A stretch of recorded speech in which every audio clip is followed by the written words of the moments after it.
beautiful fall night. Near perfect in Morgantown, West Virginia, hosting BYU. Bowl eligibility on the line for both teams. On a night like tonight, you understand why they say it's almost heaven. Alex Faust, Robert Smith here with you. Up and down season for both clubs. BYU has alternated wins and losses dating back to week 3. West Virginia, Robert, seemingly has turned the corner offensively, in large part with the play of their quarterback, Garrett Green. He's been so hard to play against, but it seems like all facets of West Virginia's offense is clicking right now. I'll tell you, Garrett Green, he's one of those guys, man. He just has some of that dog in him, man. He reminds me of Baker Mayfield. Can do it with his arms, can do it with his legs. I mean, heck, the guy can even lead block. He had a lead block in the touchdown against Houston a few weeks back. He's the kind of guy that players around him want to play harder for. He's fun to watch. BYU wants to win tonight. They got to stop the conventional run, but watch the legs of that man right there. And what'll be interesting to see for BYU is this situation. Their backup quarterback, Jake Retzloff, gets the start. Keaton Slovis had kind of been off his game, but an injury keeps him out tonight, and we don't know much about this guy. Yeah, and Kalani Sitake said that Keaton Slovis just couldn't make all the throws, maybe could play in emergency, but you go with Jake Retzloff, and, you know, this guy just tore it up in junior college, right? And the thing about him is he's probably going to remind BYU fans a little bit more of a Zach Wilson or a Jaron Hall. Maybe not with the throwing, but with the legs initially. But the thing about the throwing, it's great. Like, I think the coaches aren't even sure what to expect on this. But these two things for sure. It's going to come out hot, and it could come out at any angle. He's a former shortstop, and, you know, that thing can just come out at any angle. So it'll be interesting to see what he does here on the road tonight in his first start. Hot and spicy, perhaps. Kalani Sitake, head coach at BYU. It's been a frustrating season in a lot of ways because they've been trying to establish the run game all season to varying degrees of success. BYU at 5-3 on the season, 2-3 in their inaugural year in the Big 12. And Neil Brown in his 5th season at West Virginia. Now, this program got off to a decent start. They had a loss at Penn State, then rattled off 4 straight wins, lost 2 in a row, coming off a win against UCF. They technically still have life in the Big 12 title race, but they have to win out, and they have to get help along the way. West Virginia won the toss. They will receive. BYU will get the ball to start the second half. Always a great atmosphere here in Morgantown. And the Mountaineers at 3-2 in Big 12 play, 5-3 on the season, but they feel especially on the ground game. They have turned things around and found a rhythm offensively. BYU coming off a stinging loss, 35-6 blowout fashion at Texas last week. This will be a touchback to begin the game. And we'll see Garrett Green, last week at UCF, had a season high in terms of completion percentage, also rushed for 55 yards. This guy does a little bit of everything, right, Robert? Yeah, he certainly does, and he's got some talent around him as well, and, you know, especially at that running back spot. You know, it's interesting. You don't normally see this, but between the two starting running backs, you have almost 500 pounds of running back.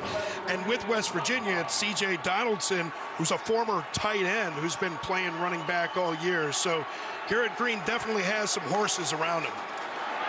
First play from scrimmage, they'll hand it off. And Rodney Gallagher tries to cut it back. Only picks up 3 on first down. West Virginia is a little bit banged up on their offensive line without Doug Nestor, injured last week. Tomas Rimac at left guard had a big fumble recovery against UCF. And you mentioned the running backs with C.J. Donaldson and the freshman Jaheim White, who have been the 2 top running backs, though both have been out of the starting lineup. Kind of a kick in the pants for both of them lately. 2nd down and 7 here with Donaldson in the backfield. Green drops back to pass, taking a shot, far sideline, and overthrown. Flag comes in. Preston Fox, the intended target. Yeah, Jacob Robinson in the coverage right there. Looks like he just got a little bit handsy. I'm not so sure how much he might have actually turned him. Maybe that's what they're going to talk about here, but we'll hear it from the official. Pass interference, number 0, defense. 15-yard penalty, automatic first down. Kevin Boitman, our referee tonight. Here's a look. Yeah, and you're going to see Robinson in coverage here, and those hands go, and when that ball's in the air, you just can't do that. That one's going to get called every time. But in speaking to the defensive coordinator Jay Hill, he feels really good about their cornerbacks matching up and getting extra bodies into the run game. Off the bunch formation, they go over the top. Incomplete pass from Green, and it's second down. BYU, their defense has been the better of the two units. They have a +8 turnover margin coming into the day. 2 takeaways last week, despite being banged up. They've got linebackers and safeties out going back from the beginning of the year. Tyler Batty's been great lately. And Eddie Hecker to corner, one of their team captains. Yeah, and one of the offensive linemen, number 60, Tyler Little, may actually get some snaps on the defensive side of the ball just because of so many injuries that have stacked up. On second down, handoff, Donaldson makes a man miss, gets a first down as he's bowled over on the plus side of midfield, a gain of 11. Well, we talked about Donaldson being the former tight end, just a little inside zone play, and you see the vision, and they said that he's still learning how to play the position, right? You're playing tight end, you're blocking on the edge, you're downfield running blocks or downfield running routes, and you're not used to negotiating traffic, running between tackles, and that's something he's gotten better at all year. Movement up front, and a flag comes in. False start. Number 50, offense. 5-yard penalty. Still first down. It's Brandon Yates, the redshirt junior. West Virginia picked to finish last in the Big 12 preseason poll, but they can clinch bowl eligibility today. And as mentioned, they still have an outside shot at playing in the Big 12 title game. Play action. Green to throw. Downfield, just off the fingertips of Cole Taylor, the tight end, the LSU transfer. Yeah, and that's one Taylor definitely should have caught. Breaking to the 7 route on this. Garrett Green couldn't have gone out there and handed it to him any better than this one. You got 2 big targets out there, maybe just jumped a little bit early there. You can see he's coming down as the ball's getting there. He's just got to run straight through that thing. Second down and 15 now. Cole Taylor leading West Virginia in total receptions after just 5 catches all of last year at LSU. Handoff, Donaldson. And you get an idea of the running ability of C.J. Donaldson, the leading rusher for West Virginia, who scored a touchdown in all but 1 game this year. A touchdown in 6 straight games coming into the day, a pickup of 10. Yeah, BYU wasted opportunity right there. You're in 2nd and long, and you allow a run like that to get into 3rd and medium territory. And BYU on the season really struggling with their 3rd downs. 107th in the nation, giving up 44% conversion. 3rd down and 5. Handoff, Donaldson, close. And it'll be marked a yard short. Did not get the spot there. And it'll be 4th down and 1 for Donaldson, coming off a season high 17 attempts, 121 yards at UCF last week, and an injury for West Virginia. Yeah, it looks like right guard Brandon Yates rolling around on the ground there, and they're attending to him right now. And I already mentioned there, without one of their offensive linemen and Doug Nestor, the right tackle, this would be on the left side of the offensive line. So a 4th down coming up for West Virginia when we return to Morgantown. Fox College football is sponsored by Allstate. You're in good hands. And by Wendy's Breakfast 2 for $3 Biggie Bundles. Terms apply. Only the 2nd meeting all time between West Virginia and BYU. The only meeting came on a neutral field, FedEx Field in Landover, Maryland. West Virginia won a thriller, 35-32 back in 2016.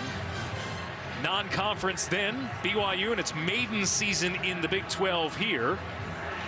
And West Virginia, with their lineman Yates coming off the field, now faces an interesting decision early in this game at 4th down and 1 here, Robert.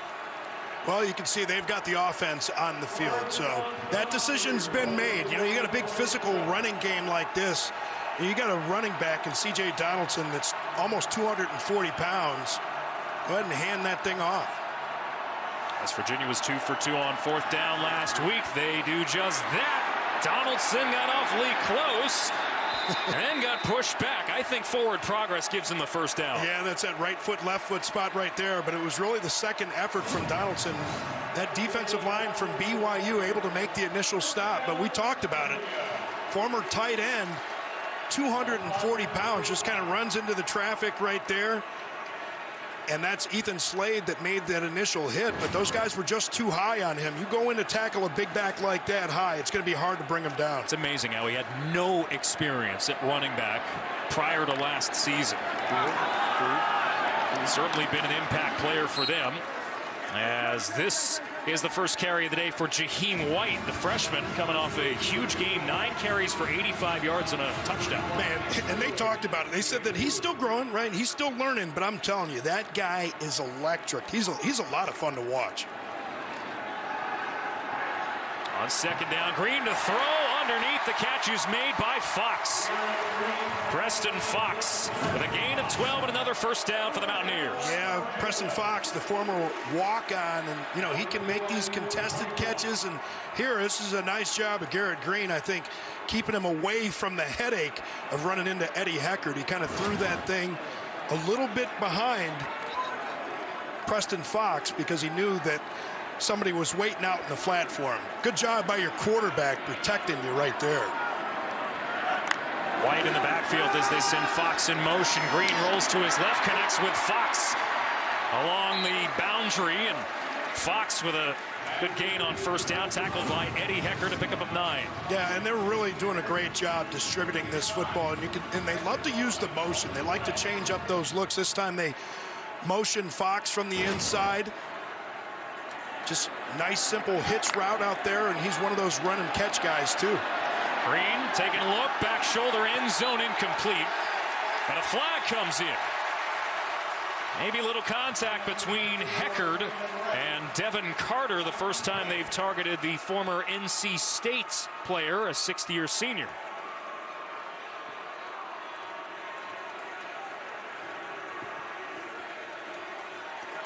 I think this is Traylon Ray against Eddie Heckard out here. Yeah, you're right. Yep, good call. Number 5, defense.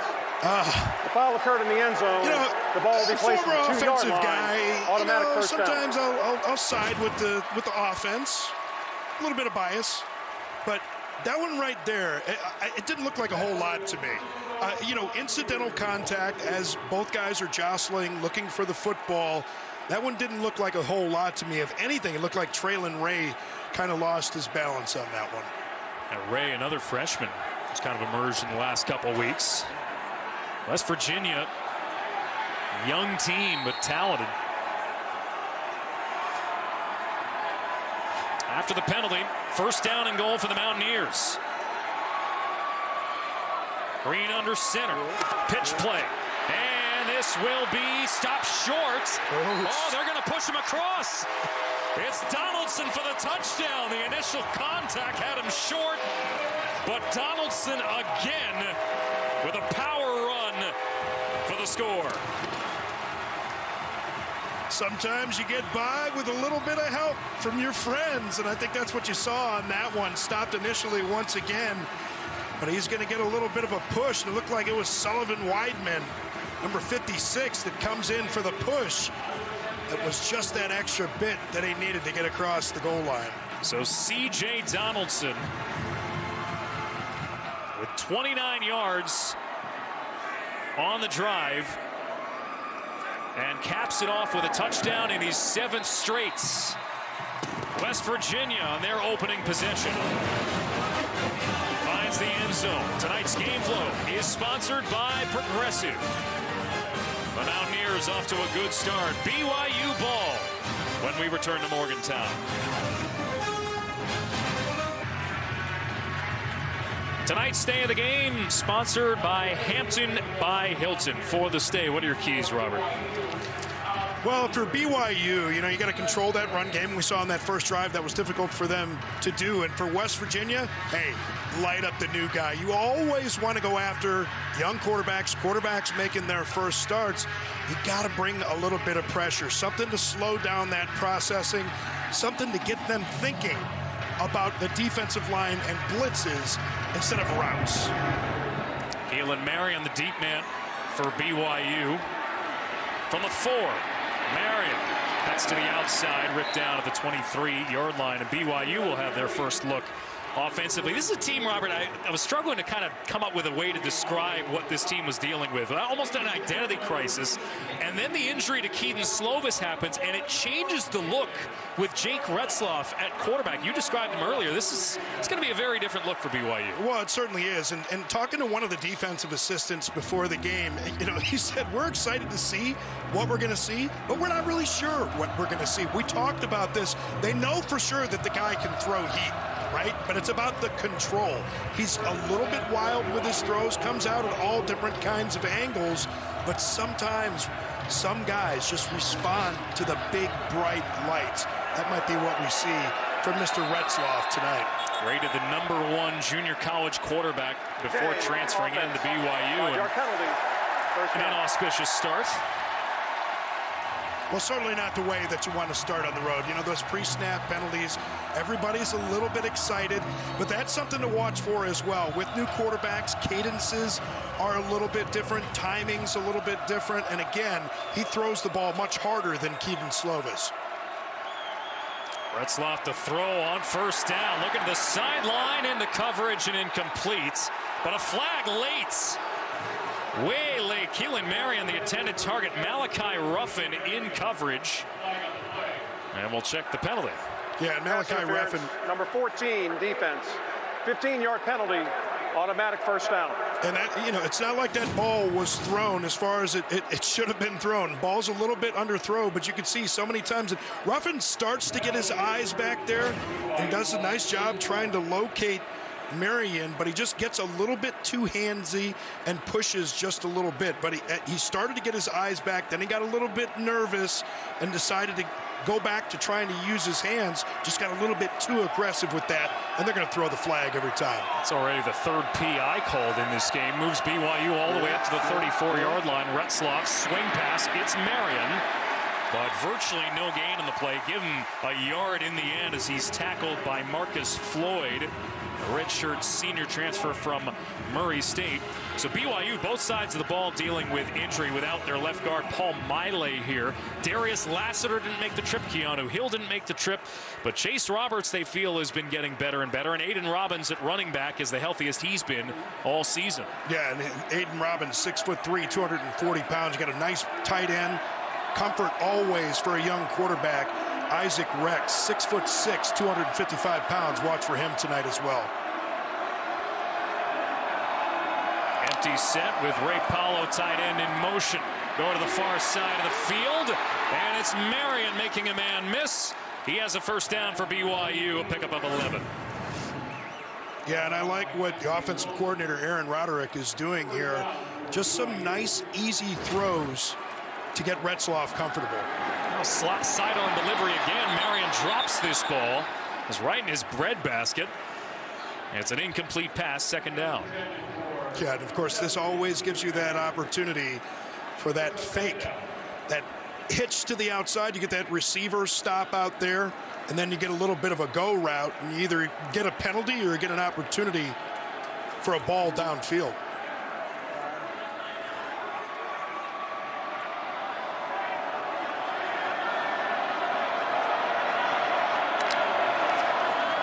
On second down, Retzloff to throw again. Wobbling ball, incomplete. Over top of Cody Epps, who hadn't been available most of the season for BYU. Again, he is finally healthy. Let's take a look at the defense for West Virginia. Lee Koba, linebacker, the leading tackler for West Virginia this season, wearing #1 for them. Mountaineers, who have done well at reading quarterbacks. 9 interceptions on the season, 4th most in the Big 12, top 25 in the nation. Retzloff with a pocket collapsing, takes off. He's going to come awfully close, about 2 yards shy of the marker. Lee Koba there for the tackle. It's 4th down. Yeah, and you watch the legs. We talked about this, and they're going to go for it on 4th and 2 here, lining up to go. They go quickly. Handoff goes nowhere. Cougars will turn it over on downs near midfield. 2-yard loss of the play. And Jared Bartlett with a big stop. BYU tried to catch him napping. Yeah, Bartlett ended up getting the stop, but it was the pressure from number 91, Sean Martin. You watch that quick penetration that Martin gets on this one. You see he's grabbing the leg there. Bartlett in on the tackle. Nice effort on the backside of that one. And that's studying film and expecting certain plays in a down and distance. You expect them to have that back coming from the offside. You get that quick penetration on the backside of that one. Just nowhere for him to go. So West Virginia takes over their own side of midfield. Little misdirection on this play. Give it to the freshman running back, Jaheim White. Again, he was one of these guys that has been kind of in and out of the lineup, but he is a pretty good player. They expect a lot from him. Yeah, and it just takes a little bit of growing up, right? I think that's kind of the process that he's in. Quick throw from Green. They got the first down, connecting with Traylon Ray along the boundary, another freshman. Yeah, this is exactly what BYU doesn't want. With the injuries that they've had, particularly, I think, along the defensive line, now with West Virginia going tempo, these guys are going to get gassed. Green, over the top, it's Ray with the catch inside the 10.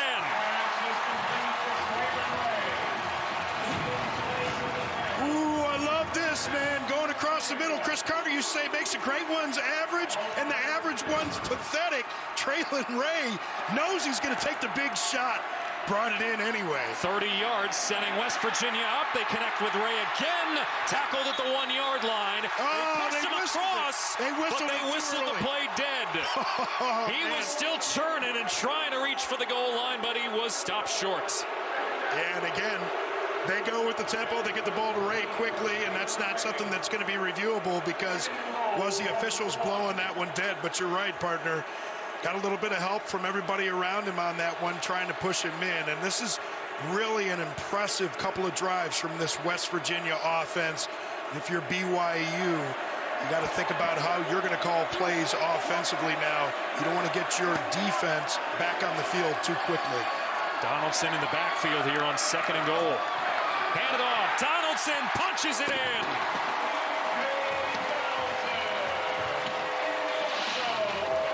Two touchdowns for C.J. Donaldson, and West Virginia extends the lead.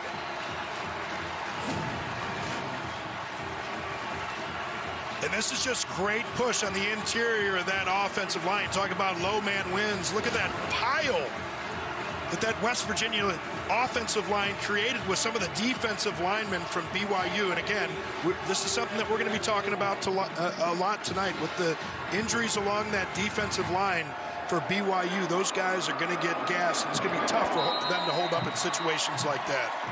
Extra point is good. And after BYU stalls out at midfield, the Mountaineers quickly march downfield. And it's 14-zip. College football on Fox is sponsored by Ram Trucks, built to serve. Alex Faust, Robert Smith here with you. Morgantown, West Virginia. Great start for the home team. 14-0, West Virginia. Donaldson, the second Big 12 player with 2 rushing touchdowns in a first quarter this season. They fed him on both goal line situations, and after BYU gave it up on downs at midfield, West Virginia made no mistake, quickly marching downfield. Marion from the 3, and he's cut down at the 15-yard line. How about that special teams tackle? Goodness. Well, that's a great open field special teams tackle. And how about a great weekend next weekend? 2 forces collide on Big Noon Saturday on Fox as J.J. McCarthy and the 3rd-ranked Wolverines battle 11th-ranked Penn State. It all starts with Big Noon kickoff live from Happy Valley at 10 a.m. Eastern. Then it's Michigan, Penn State. All right here on Fox. As a neutral observer of that game, you snatched the card out of my hand rather quick to promote it. I have no idea what you're talking about. Well, Jake Retzloff back to work for BYU, slinging the ball again. This time completes along the perimeter. It's Marion. They've been targeting him quite a bit. The UConn transfer, 3 seasons with the Huskies. Injury cut short his tenure there. But they're trying to get Retzloff going here and change up the look for BYU offensively. And I guarantee it, at some point, it's going to be the double move to Marion. Retzloff to throw. And he hits his target across the middle, Cody Epps. And it's another first down. Boy, that was a strike right there. And what I loved about that one is Jake Retzloff had to work through his progressions. You could see him initially working to the left side of the field, and he gets his eyes right back to the middle, identifies Epps immediately. But it's that he's got such a quick delivery, very efficient delivery. It looks a little bit erratic at times, but that ball gets out quick, and it gets out with velocity. You mentioned he has a baseball background. I mean, that's kind of that get rid of it quickly when you're playing infield. Low snap, Retzloff again to pass, steps up in the pocket, takes off, and dives ahead across the 45-yard line, a gain of 4. Yeah, and to your point, you know, playing shortstop because of that arm angle, the changing the arm angle, you see that a lot as well. And the son of 2 coaches, father's a football coach, mother's was a tennis coach. So he's been around football for a while and around baseball, around a lot of different sports. So really just an all-around athlete. But you just loved seeing the quick processing. That was the most impressive part of the throw that I saw to Epps. Second down. Only 1 run play until this, as they handed off to Aiden Robbins. He played through a rib injury the first portion of the season, gave him a little bit of time off, and it's paid off. He's been a lot better lately. Third down here. Yeah, and we're going to see what they're going to do from a formation perspective here. Big tight end number 83, Isaac Rex, comes into the game, but you think sometimes you motion people out of the box, and with the legs of Retzloff, give him an opportunity, take off and get this first down. Rex in motion. Retzloff to his left, throws across his body and completes. Had to hurry to get rid of it with pressure from Lee Koba. And it's 4th down. Man, Mr. Everything, Lee Koba. And watch the closing speed. Number 1, Lee Koba coming in here on Retzloff. And no wonder he wanted to get rid of this thing quickly. And, you know, that's where, you know, your left tackle, number 78, Suomataia, he has got to get a hand on that defender at that point. You just can't let a guy like Koba run free. Get a hand on him. Fair catch signal at the 14-yard line from Preston Fox. West Virginia, a team that maybe not known for putting heat on quarterbacks, but Koba certainly did there. 12 schools, and now Stanford and Cal going in the ACC, these cross-country trips, but managed it well to win a conference title already in one sport. Yeah, congrats. And you're right, it's going to be tough for some of those non-revenue sports to get that travel figured out. On the ground, Donaldson. Donaldson cuts it back. And a big run once again from C.J. Donaldson down across the 35. Yeah, C.J. Donaldson, he's figuring it out. We talked about it, the former tight end. Getting some running back, and one thing he's going to figure out is protect himself a little bit more when he gets downfield and takes some shots like that. You don't need to do that. It's a good thing, though. He knows when you're running to the left, get the ball on the left, keep it away from those inside defenders. Now up to 53 yards plus this. And Donaldson still on his feet. Ripped off 23 the previous play, gets another 7 here. Ethan Slade the tackle. And again, we talked about this. We talked about this from the beginning of the broadcast. You know, you see a little rotation going on the defensive line right now. They're just so banged up right there. And we talk about the way that run games just wear defensive lines down in particular. And it's like body blows in a boxing match. Those guys just get worn out. Green to pass, incomplete. Way over top of Cole Taylor, tight end. 3rd down. Yeah, and Jay Hill, defensive coordinator, brought a little bit of pressure right there. And, you know, he's trying to take some chances. And you're going to have to do that because you need to get this defense off the field. You cannot afford to let West Virginia just go right down the field again, especially running the football the way that they have. wearing out your defensive line and just doing whatever they please to move the ball. From that standpoint, feels like an important third down early in this game. On the ground, they will be short. No gain on the play.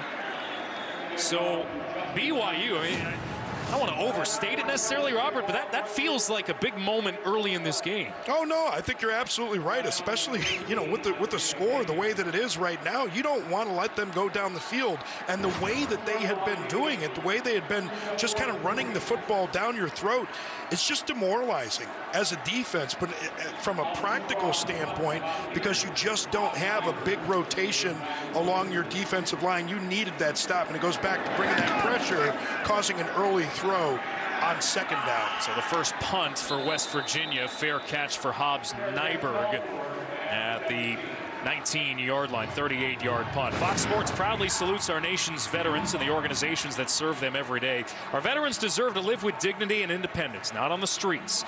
That's why we're making camo our cause this Veterans Day in support of the Honor US Vets campaign. Post wearing your camo on social with hashtag HonorUSVets and visit honorusvets.org/FoxForward to donate and learn how you can help end veteran homelessness. So BYU gets the job done defensively. Jake Retzloff and the Cougar offense back to work. Only 49 total yards of offense so far. Retzloff to pass, and it's caught by Chase Roberts, looking to turn the corner. Wrestled down at the 34-yard line by Jacoby Spells. A first down. Yeah, a lot of deep routes on this one. You're going to see Roberts on the outside. He's going to threaten deep, something that he's really known for, catching those deep balls. Drops those hips down. Able to change direction quickly because of that. Gets back, makes a nice catch. Retzloff with time underneath. It's Rex, tackled immediately. Read the whole way by Ben Cutter. Second down. Yeah, Ben Cutter, just a freshman, has played tremendously. He's had some injuries at that linebacker spot. He's really stepped up this year. We'll see what Jake Retzloff and this BYU offense can do here to try and get some yardage, not get in the third and long situation. That's the last thing you want. With a guy making his first start in an environment like this, where he's got to go third and long, obvious passing situation, you know that they're going to light him up. They did it before. They were held under 300 yards total offense for the 6th time last week. Retzloff, shifty moves to escape a couple of tackles and a big gain on third down to set up a third and manageable. Koba with a tackle after a gain of 6. Well, we talked earlier about the difference with Retzloff being in there at quarterback, looking more like a Zach Wilson or a Jaron Hall. And Jaron Hall's going to be getting his first start with the Vikings this weekend. But we talked about what a difference his legs make, and look at that, a 2nd and 9. Now you get into a 3rd and 4 manageable situation. Don't forget about his legs on 3rd and 4. You bring pressure if you're West Virginia. Better be very careful about how you go after a guy like Retzloff. He can take off and get that first down on you. Retzloff delivers on target for a first down as he connects with Cody Epps. That'll take us to the end of the first quarter. So BYU with their first third down conversion of the night, trying to get some kind of footing in this game. It's been all West Virginia from the get-go here in Morgantown. Back for the second quarter after this. Back here in Morgantown, honoring Chuck Howley, the Pro Football Hall of Fame, an inductee this year, won Super Bowl VI with the Cowboys, putting him in the Ring of Honor here in Morgantown. The only athlete in West Virginia history, get this, Robert, to letter in 5 sports: football, gymnastics, diving, wrestling, and track. How do you have time for all of it? I have no idea. And the swimming is like the most insane of it all. Yes. Like getting up at 4 in the morning. Breathing chlorine and all that kind of, it's like that one's impossible. But gymnastics, like football, wow. Track, wrestling, okay, but man, he could do gymnastics too. That's something else, man. That's a heck of an athlete. It's wild and great to see him honored in the Ring of Honor here in Morgantown. We begin the second quarter. BYU trailing 14-0. Retzloff, tons of time, trying to keep the play alive. Chucks it downfield. downfield and incomplete. He had Chase Roberts along the sideline, and Retzloff had been perfect on the drive. And you can see the legs of Retzloff, what he can do. You're allowed to get a little bit handsy before the throw, not like the NFL where you only got 5 yards to grab people. And this West Virginia defense, that was Jacoby Spells. He took full advantage of that rule difference right there. He got real physical on that one, but no flag. It's the right call, or right non-call. Play action, Retzloff fires a dart complete for a first down. Marion's been his favorite target so far, a gain of 12 here. Yeah, and getting a little bit more comfortable. And what you can see right there on a quick slant like that, it's the timing. That's something that takes a little bit of time to develop between quarterback and receiver. Certainly had it right there. BYU working quickly. This pass off the hands of Marion, this time incomplete. Beanie Bishop, one of the top pass defenders in the country, in coverage.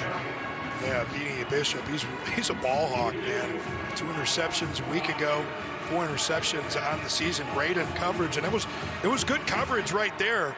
And Retzloff going back to Keelan Marion on that one, and you know, those guys obviously have some chemistry, and he's learning that he can take some chances, and that's what young quarterbacks need to do, see how far you can push that envelope. Looks like it'll be a false start. False start. Number 78, offense. 5-yard penalty, still second down. Suamataia, Oregon transfer. At that left tackle spot, and you see you get that little jump along that defensive line. It was Hammond Russell. Looks like he's coming across the ball right there, and Suamataia reacts to that movement, and it looks like that's what Kalani Sitake's on the sideline arguing, like, wait a second, they were off there, but if they get back, no flag. BYU trying to find their way on the board. The 5th time they've allowed 14 or more first quarter points. Pressure on the quarterback, the ball nearly picked. That went right through the hands of Malachi Ruffin. Boy, and it was the pressure from Sean Martin once again. We had seen him make a play in the backfield, and this time he's going to be working off of defensive left, and he is all over Retzloff on that one, and you called it. That ball almost picked off, and Retzloff just had to get rid of that thing in a hurry. It's a good thing that he can deliver the ball so quickly. I mean, those quick, compact releases from quarterbacks are so important. You're facing pressure like that, you got to get that thing out of there. Just float it on him a little bit. Second down. The second time BYU has faced a 3rd and 10 plus. They look like they would have had a chance to convert it with Chase Roberts, who loses his helmet after the play and is shaken up. When that's a tough look when he tried to get up and immediately sat back down. Gain of 13, but some concern for the BYU sideline on Roberts. Yeah, Roberts makes the catch here and takes a big shot. And you see that helmet to helmet right there, and that's always so dangerous. And you see him stumbling, and of course, you know, in the NFL, the rule is when a player stumbles like that, I mean, there's no discussion. That player is out for the game. Going to bring him to the medical tent for BYU. They keep the offense on the field here. 4th down. BYU turned it over on downs last time they were in this situation. This time at the West Virginia 35.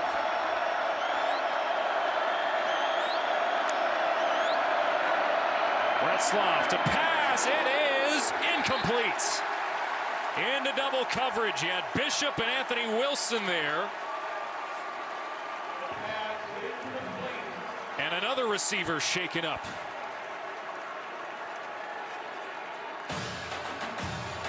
BYU has turned it over on downs for the 2nd time tonight, and it's still 14-zip. Cody Epps being helped to his feet, and on back-to-back plays, BYU with receivers that are shaken up after the contact. Take a look here.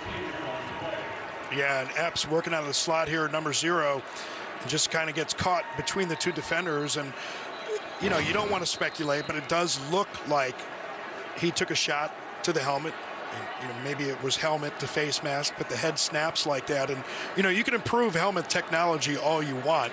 You know, the brain is still sloshing around inside of your head when you have hits like that. You don't even need to get hit in the head to get a concussion. So hopefully he's okay. They got him on the sideline. They'll probably do an assessment on him, just like they're going to do, or they've maybe have completed now with Chase Roberts.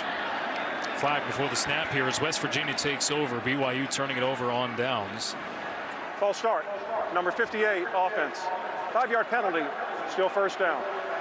Nick Malone, the Morgantown native.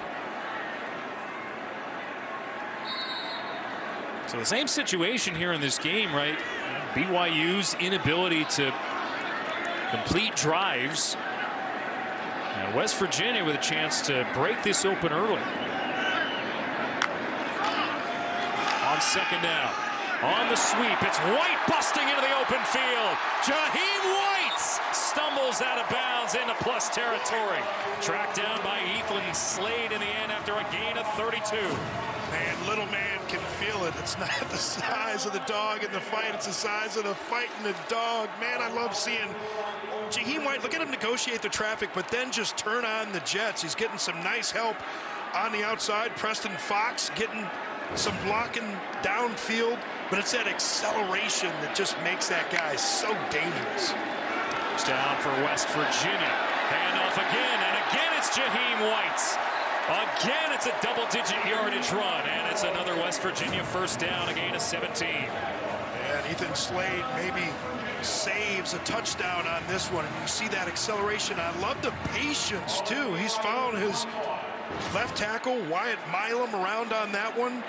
And it's tough to learn that as a young running back, that patience. You don't want to run up that lineman's back. They don't like that.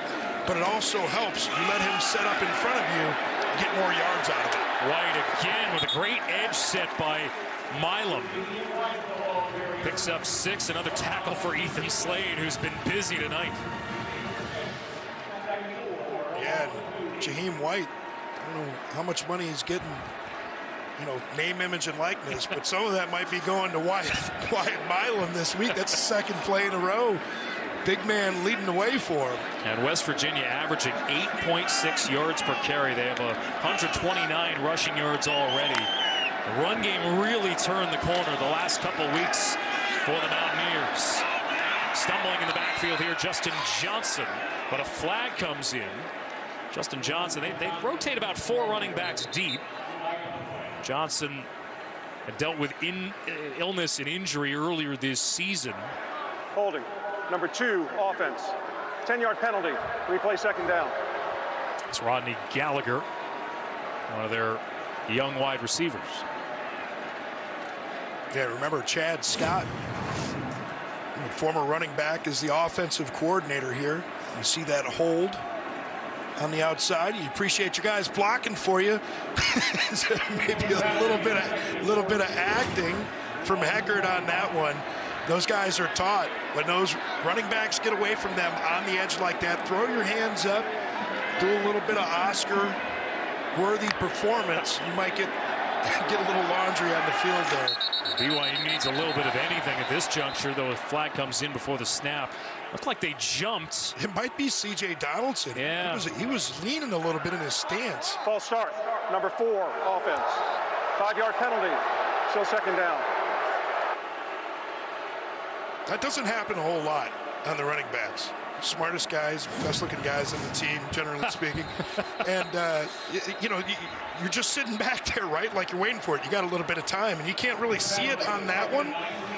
And maybe the slow motion was a little too slow on that, you know, because live you could really see him leaning. And he's shaking up. Taking a shot on that one. Huh.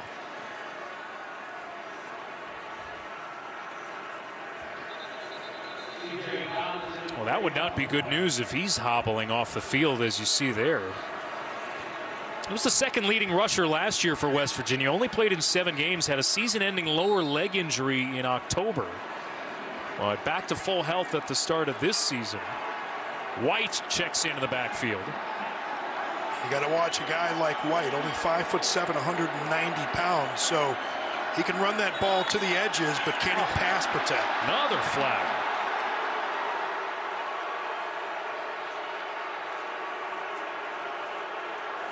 Boy, and Neil Brown. False start. Number 74, offense. 5-yard penalty, second down. Holding and 2 false starts, and they're heading the wrong direction. Boy, and Neil Brown, he was just all fired up on that one. You can see him arguing with the officials. Not sure what the point was, but he was making it emphatically for sure. Second down and 24. Green to pass, and he hits his target, Carter, underneath. 6th-year senior. Here's another one of these guys. They made a tweak, kind of moving him to the inside, and the coaches were telling us it opened up the offense a bit for them. Yeah, it certainly did. You know, you move a guy like that to the inside, it gives him an opportunity not to have press coverage all the time, but he's also a very good blocker, so you want him in near the core of the line of scrimmage. Dangerous throw from Green. Jacob Robinson flashing across the middle. Had an opportunity to pick this ball. Yeah, and Green's just going to float this one a little bit. He's trying to get that ball up over his lineman and didn't really get any help from Devin Carter on that one. I think Devin probably could have gotten the arms up a little bit, help your quarterback out, but easy for me to say standing up here in the booth. He definitely would have taken a shot, but you know what? You're going to take a shot either way. Right. A lot of times. Just go up and try and pull that one in. Sets up a field goal. 46-yard attempt for Michael Hayes. And he drives it through to make it a 3-possession game. So the Georgia State transfer extends the lead, though West Virginia would have wanted more. Robert Smith here with you in Morgantown. The injury situation for BYU continues to get worse and worse. Cody Epps went down the tunnel, though you see Chase Roberts here warming up on the sideline. Both evaluated presumably for concussion. BYU will need one, if not both, trying to climb back into this game. Yeah, certainly would like to see Chase Roberts back in the game. And, of course, they go through an extensive battery that's changed over the years. But the NFL rule, with what happened with Chase Roberts, he would not have been allowed back in the game under any circumstances, stumbling like that. Touchback here. So BYU's offense, we've seen flashes from Retzlaff. Haven't seen much of a run game. What are you thinking here with what you've seen so far from their new quarterback? You know, I think you have to take advantage of his legs. You get him moving onto the edge and you kind of extend plays, because as tight as this West Virginia defense has been playing with their coverage, they can only cover for so long. So you take advantage of a guy like Retzlaff, not necessarily to gain yardage with his legs, but buy a little bit of time, a little bit of off-platform throw away from center. This play blown up in the backfield for a loss. It'll be a loss of 2 after the handoff to Aiden Robbins. That's Tomi Dorojaye, the redshirt freshman, transfer from Kentucky on the tackle. Well, and just everybody up front really got through on this one, but you're right. Dorojaye with that quick first step, that quick lateral step to get in between the linemen, get that penetration, just killed that play. Take the handoff on play action. Retzlaff a full spin to dump it off to Aiden Robbins. And Robbins will get a first down. What a run after the catch for Aiden Robbins to pick up the first. And remember, Aiden Robbins, 6'3", 240 pounds, almost like a Derrick Henry. You get the ball to him in space, and some defensive backs are making career decisions. I don't know if I want to run up and tackle that guy. Well, Robbins again, tackled by Anthony Wilson. Otherwise, that could have been a big one. Second down. And Aiden Robbins, again, 6'3", 240 pounds, man, you get him going. You know, it's a key for a running back of that size. You get a guy like that trucking, you get that initial opening, you get him on to the second level, he really builds up some momentum. He rushed for 1,000 yards last year at UNLV. Picked up 7 on first down here, second down. Robbins handoff again, and he's met in the backfield by Coba. Loss of 1. Coba's just a player, man. He just, the recognition so quickly, and watch him just knife through on this one, and he gets by that block. And it was Caleb Etienne trying to get a hand on him, but he's just too fast. A guy like that studies the film, understands where it's going to go, reads his keys, sees run immediately, gets his eyes into the backfield, gets skinny, makes a play. BYU, the worst team in the conference on third down and 4 here. Sidearm delivery, hits Parker Kingston, but he's tackled for a loss. Anthony Wilson brought him down. And again, BYU is stymied on third down. West Virginia coming up with the goods. Believe what you see. That's what the coaches tell you. You know, as a defensive player, you see these things on film, and on game day, you can't hesitate. You just have to react. That's what Anthony Wilson did right there and allowed him to make that play. Cougars punted away. Fair catch signal at the 14-yard line. A little bit of a hitch there from Preston Fox after he makes the fair catch, and a flag. Back by the original line of scrimmage. 48-yard punt pending this penalty.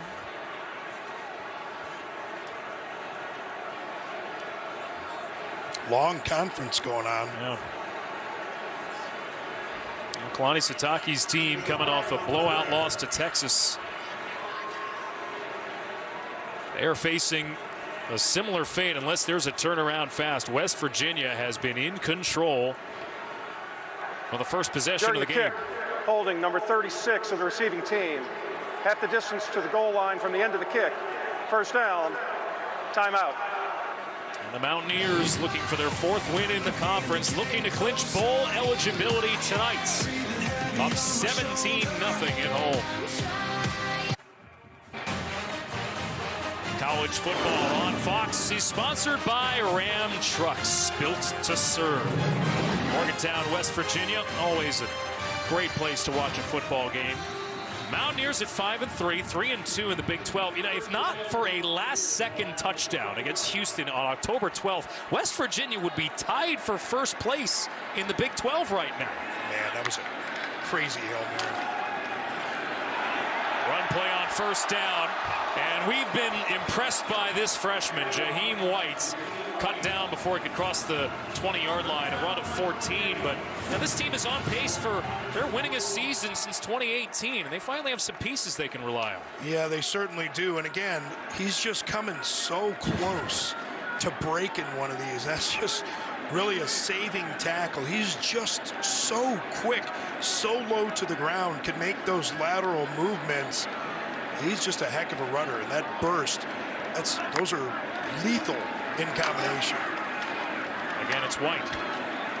And he takes a shot at the end of the play. But a gain of 6 on first down for the freshman. And I tell you, it's not just the speed. You know, we noticed this on one of the other runs. Exhibiting the patience, following his blockers. He clearly has an understanding of the blocking scheme and where plays are supposed to go, because you can really see it on that last one.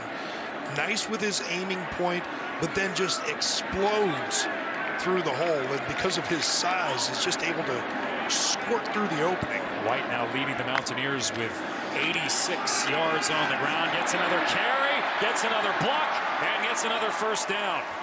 They've been without C.J. Donaldson, remember, hobbled off the field, favoring his ankle, but White has picked up the slack, a gain of 12. Looks like a little bit like Deuce Vaughn from Kansas State a year ago, not just with the height, but I think with that patience, that lateral movement, but then that ability to get vertical quick. Bringing off the pump fake, scamper out of bounds, across the 44-yard line, a gain of 5. We haven't had, or haven't seen too much of Garrett Green's legs tonight and really haven't needed to. Right. They've been able to generate that run game, whether it's C.J. Donaldson, who we hope is okay, hobbled off the field. Jaheim White producing those big runs, but always something that this BYU defense has to be cognizant of tonight is Green's ability to run. Right on cue. And Green across midfield, slides and takes a shot at the end of the play, and the flag flies. We're going to see them get together on this one. I know that they're not supposed to hit. And you can talk to Dean about this. It doesn't look like forcible contact to me. Now, the helmet does come down. Looks like it lands on his chest, but they're in conference right here. We'll see what they determine. Coaches have told us that Green has been a more patient runner. He picked his spot there. Dean. After the play was over, personal foul with targeting. Number 0 on the defense. 15-yard penalty, automatic first down. The play is under further review. Dean is with us, and what is your interpretation of this play? Bang, bang, right? Yeah, it's a bang-bang play. You always want that runner, especially the quarterback, to slide early. It's kind of a late slide, but that would not preclude it from being targeting.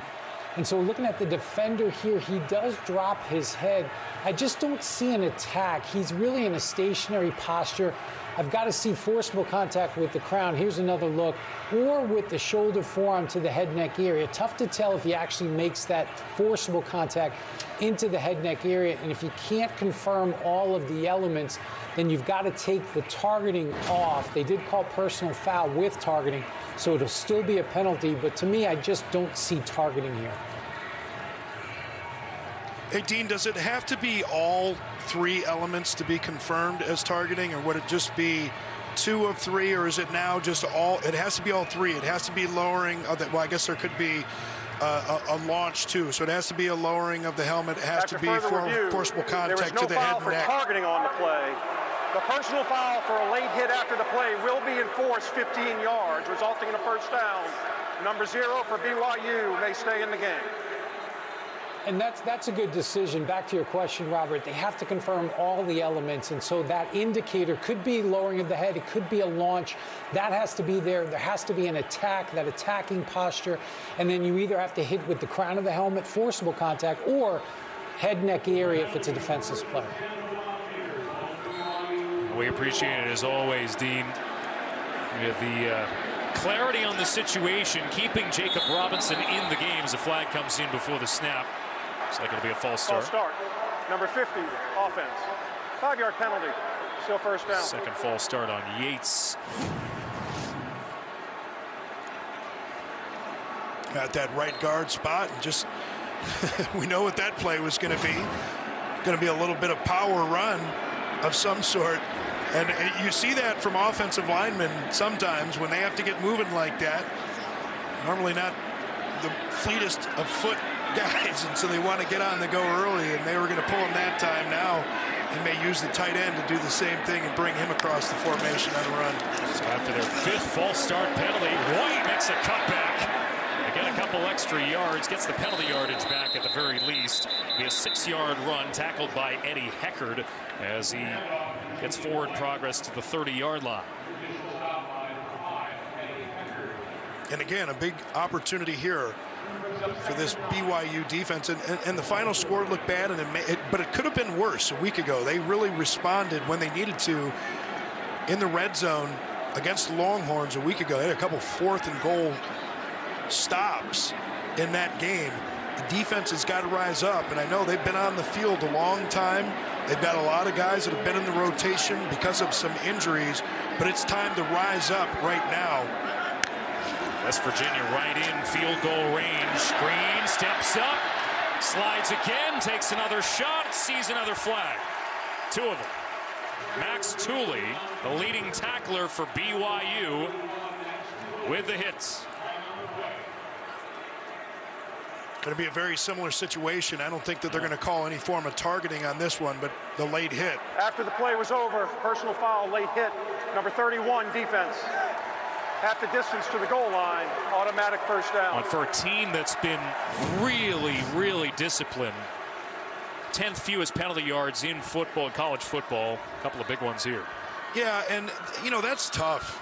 That's tough as a defender.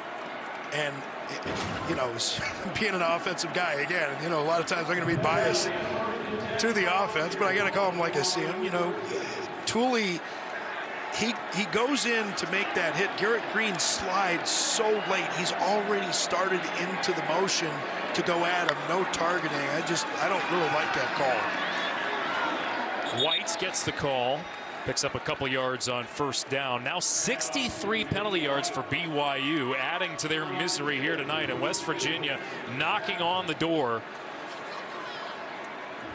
And we've been talking about this all game, the effect of a running game and what it can do to a defense, particularly a defense that's kind of thin in numbers along the defensive line. It's just some body blows. It just wears you down when they just continually run at you. They run at you with different schemes, run at you earlier with the big back. Now you got to chase a smaller back. White met in the backfield this time. A.J. Vompachon has been their most consistent player defensively this season. Utah State transfer meets him for no gain, third down. Yeah, and Vompachon did a nice job on that one. Chased it down from the backside. That's that closing speed. You know, you get a guy that can go after quarterbacks and they're physical enough, recognize it quickly, and can chase that play down all the way from the backside. West Virginia started at their own 7, controlling clock. Drive lasting 5+ minutes here. Green to pass, tons of time, end zone, caught! Touchdown Mountaineers! It's Preston Fox.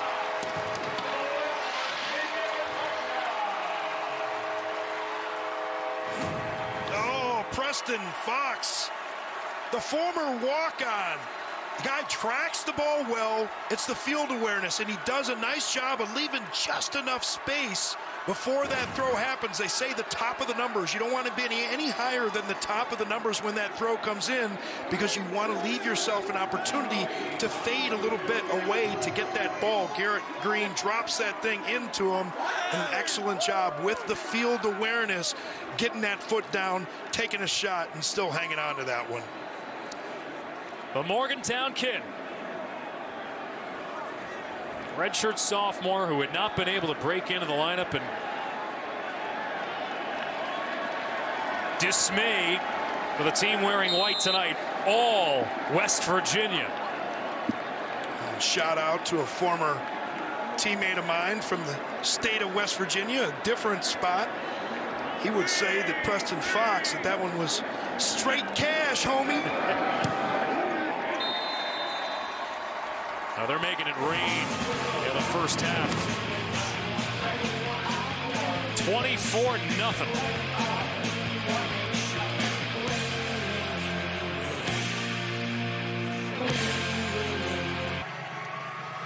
Tonight's Pacific Life Game Summary, sponsored by Pacific Life, creating financial security for more than 150 years. A lot of West Virginia notes on this. BYU, though, yeah, they are.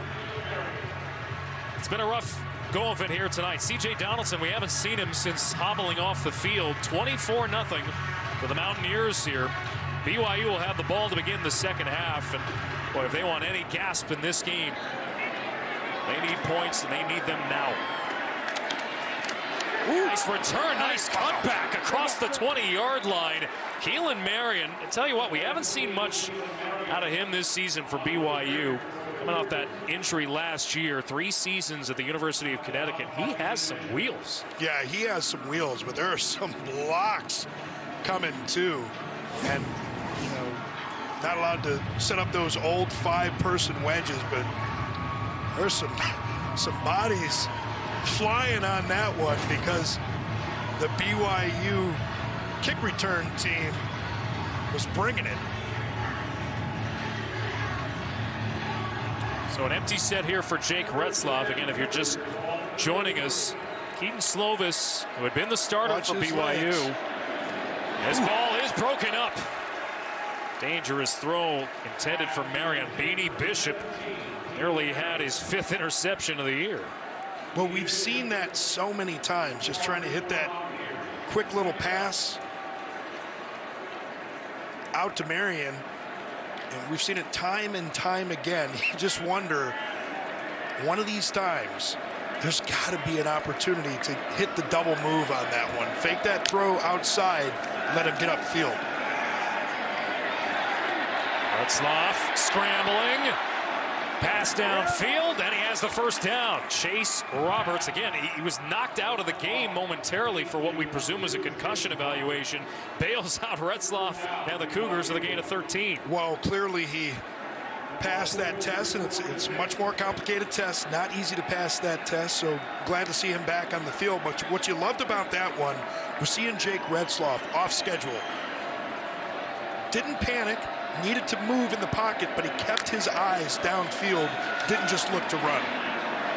Retzloff again goes through his progressions. This time hits underneath, and it's Parker Kingston tackled as he crosses midfield by Marcus Floyd. A gain of 9. A minute 45 and ticking here in this first half, and BYU in a plus territory. Well, doing exactly what they needed to do on this drive. Got to be able to come away with some points. Got to be smart here, though. Still all 3 timeouts. Retzloff floats this ball sideline into coverage and incomplete off the fingertips of Bishop. Intended for Roberts. You said you need to be smart in this situation. That was not smart. You cannot throw that ball up there like that. I know you want to give your guy a chance. You believe in Chase Roberts, but you can't put that kind of trajectory on the ball, because it gives the defender covering him time to get there, but it also gives the safety an opportunity to get there. So if you're going to take that shot to Roberts, that's one that's got to be a fastball. It can't be a lob out there. BYU just 1 for 5 on 3rd down tonight. They're going to run, and they'll get it. Only 22 rushing yards until that carry of 3. Deion Smith getting his first carry of the day, the Colorado transfer. Clock stops briefly to move the chains. A minute 20. BYU still with all 3 timeouts. On 1st down, Retzloff flush down, throws and completes to Kingston across the 25. Fumble! And West Virginia has it. Aubrey Burks with the recovery. Boy, it's just heartbreaking for the Cougars right there. Kingston has an opportunity to make a big play. It's a nice throw from Retzloff. Got that little curl, that deep curl. And Kingston just doesn't protect it the way that he needs to. And he knows that he's in traffic. You get multiple defenders around you like that, you have got to get that second hand up on the ball, and that has to be clean. He didn't get that thing up there cleanly to protect it with both arms. Defenders come in. That's what they're taught to do, especially when there are multiple defenders. Keep raking at that football, try to get that thing out. Hand off here to Rodney Gallagher. And after a 22-yard catch for Kingston, would have set up BYU with a chance to get points before the half. A fumble, a recovery for the Mountaineers, and now West Virginia. They want to keep the accelerator pedal down. Flag comes in on this play. Catch along the sideline from Cole Taylor on the out route. It'll be good for a 1st down if it stands. Yeah, Jackson Cravens broke free on that one. It'd be a hold on somebody that was trying to contain him there. Holding, number 74, offense. 10-yard penalty. Replay 1st down. It's going to be on the left tackle. Wyatt Milam. He doesn't agree with the call. They rarely do. Look at that. I mean, that's probably the only blemish on the first half for the Mountaineers is their penalty trouble. Otherwise. Well, and if you're BYU, I mean, gonna be happy about that, right? You still have an opportunity. This is college football. We've seen so many things in this sport, and sometimes turnovers and those mistakes, they come in bunches. This run play is cut down. Good to see Donaldson back in, though he took a physical shot at the end of it, a gain of 6. That's a good point. You know, that Texas game was over earlier today against K-State. BYU does have the talent to try to claw back offensively. West Virginia calls a timeout here with 38 seconds left in the half. Well, I mean, this is something West Virginia knows all too well. Right. I mean, you know, the game against Houston, you score with what, 14 seconds left in that game. Houston gets the one pass, gets it out of bounds, and then completes the Hail Mary. They're not going to relax. You know, you're playing at home. You've been playing pretty well defensively. Offensively, you're just moving the ball at will.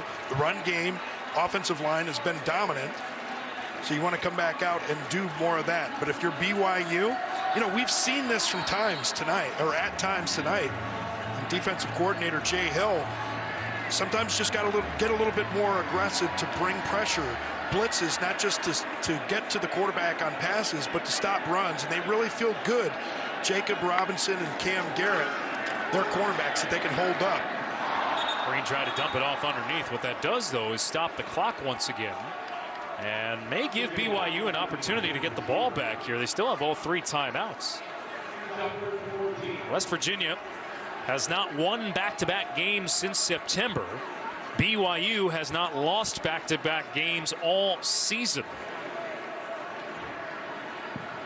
But West Virginia up 24-0 here. Yeah, this is a situation you really have to be careful. I mean, you're 3rd and 14, very difficult to convert something like this. You have to watch throws that can get tipped and cause interceptions. Low snap, they're going to throw it downfield in the coverage and hauled in.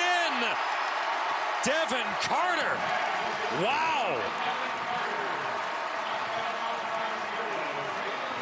Perfect placement from Garrett Green on this one, and really it's nice coverage.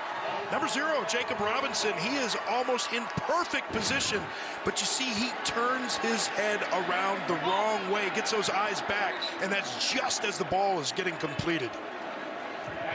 Incomplete pass on 1st down from Green. And I talked about it. You just can't get your defensive back coaches. They harp on this all the time with their defenders. He's not throwing the ball to you. The quarterback is not throwing the ball to you. You have to be supremely aware of where that wide receiver is and understand the different trajectories that ball can take coming into the receiver. You turn your head the wrong way at the wrong time, and that ball is already completed. Caught underneath on a crossing pattern. E.J. Horton with his first reception of the night. 19 seconds left in the half. Clock stops to move the chains. Big plays on this drive for West Virginia. 38 yards for Carter, 17 here to Horton, and a timeout called. Well, it's just amazing how quickly things can change, right? Welcome to college football.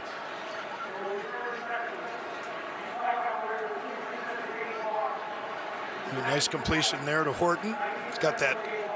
So you got that sweatshirt with that hood. You got to be careful, man. You got to tuck that thing in. You don't want. It's like having those long dreads, man. People can pull you down by the dreads. You don't want to get pulled down by your hoodie. West Virginia looking for more to close out the half. Tomorrow on Fox, one of the biggest games of the year. Cowboys, Eagles stack against Jalen. America's game of the week. The next chapter and this great rivalry kicks off tomorrow at 4 Eastern on Fox. You know, I live in Arlington, so, you know, I was out of town for the parade, but all kinds of excitement around that one. And whenever the Eagles come into town, you know, I have some friends that are paramedics, and they talk about all the activity that they see. That is really a heated rivalry. Flag prior to the snap. They're going to take a shot to the end zone. It's off the hands of Cam Garrett. We'll check the penalty marker here.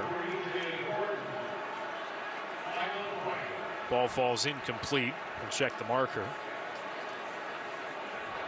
Offside. Number 91, defense. 5-yard penalty. Replay 1st down.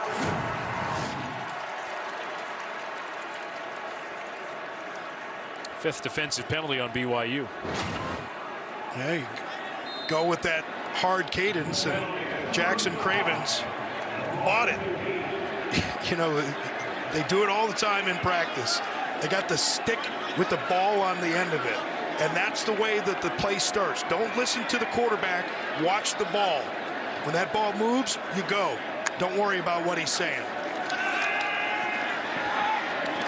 Green to his right. Oh, this ball off the hands of Donaldson, incomplete. 10 seconds left in the half.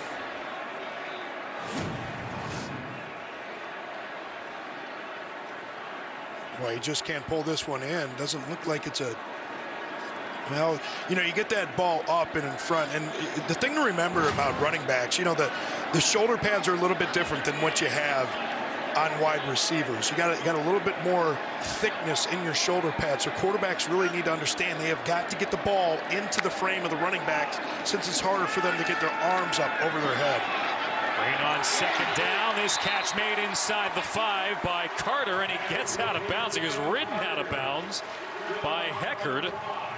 A first down and goal, and West Virginia can take a shot here on a catch of 11 yards. Another timeout called here. You know, I think from the standpoint of West Virginia, as you take a look at this catch here, now this is a team that hasn't posted more than 6 wins in a season under Neil Brown. They were picked to finish last in the Big 12 preseason poll. Right now, as it stands, they need a lot of help to get to the Big 12 title game. But it feels like they're trying to make a statement here tonight that they've turned the corner and that this program is headed in the right direction. Well, to me, you know, you're Neil Brown and you're the players on this team. Forget about statements. Let's just go play. You know, what's the most important play? The next play. Forget about any statements on the outside. Let's just go and execute our job. You know, but back to that last play. You know, Garrett Green, the placement on that ball, the catch from Devin Carter, everything was as it needed to be. But it does give you an opportunity, as we take a look at the standings, to be right in this thing. West Virginia 3-2 again, with coming into the day with a 5-way tie atop the Big 12. And obviously, there are going to be teams beating up on one another to eliminate those ties as the rest of the season comes into view. But there's still an outside chance for West Virginia to reach the Big 12 title game. They would need a lot of help, and they would have to win out. But they do have they have Oklahoma coming up. Yeah, Garrett Green didn't look happy. You know, she was walking off. 5 seconds. Come on, man. I can take a shot. I can get this thing. You know, we can try and get this thing into the end zone, but they're going to go for the field goal attempt. And they make it 27-0 as the clock expires to end the first half. The last West Virginia first half shutout in conference play was back in 2018.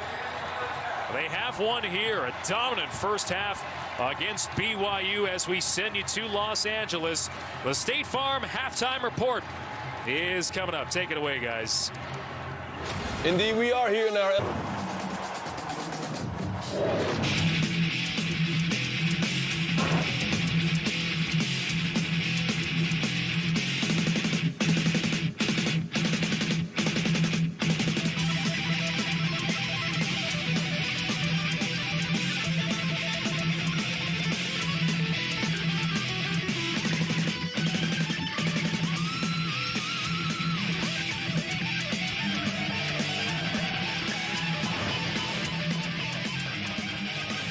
One-sided. What do you think about the music choice there, by the way? Well, you said it right there. One. Yes. That's Metallica. Yes. One. Yes. One-sided. One half done. One half to go. See? Down 27-0, but not out of it. Tonight's team comparison sponsored by IHG Hotels and Resorts, 18 hotel brands, 1 loyalty program. The rushing yards, though, I mean, West Virginia shredded them in the first half. Yeah, they certainly did. Whether it was Richardson or their young back, I mean, they really got that run game going. And if you're BYU, only 9 opportunities to run the ball in that first half. And that's what I really want to see in this second half. Utilize the legs of Jake Retzloff. We know that he can run. Use that as an extra threat. And in stopping the run, defensive coordinator Jay Hill for BYU he feels really good about his cornerbacks. Number 0, Jacob Robinson. Number 7, Cam Garrett. Those guys are going to have to be locked up in man so that you can get extra bodies in to stop the run. Good return helps. There you go. All the way. Keelan Marion. Quick strike. BYU is on the board. 91 yards.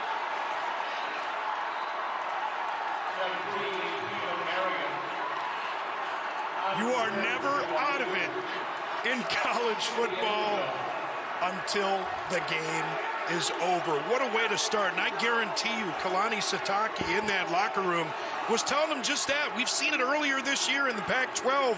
Stanford comes back and beats Colorado, being down 29-0, 27-0. That's nothing. Go out there and make some plays. 16 on the return team. 10-yard penalty. First down. Oh, we couldn't see the laundry.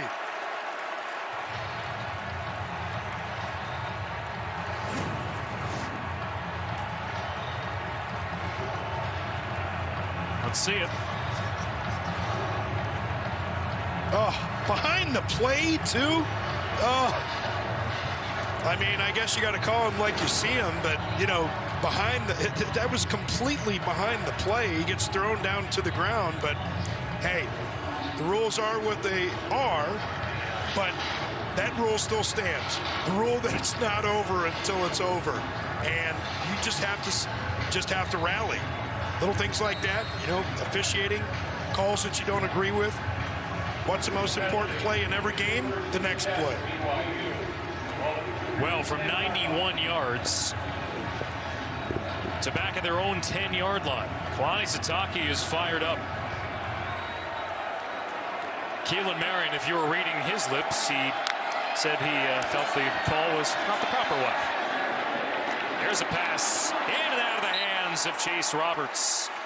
Well, he was about to turn the corner, just never had possession of the ball. Hershey McLaurin in coverage. Well, and they just can't afford to keep doing this. I mean, Chase Roberts, great job getting back into the game after leaving the game. Looked like some sort of head injury. Just has to look that thing in, complete the catch. Remember in that first half, Parker Kingston had the reception and then had the big fumble. So they've wasted some opportunities. Just have to be focused. Every play, you never know which one's going to be the difference. And off on second down, it's Robbins.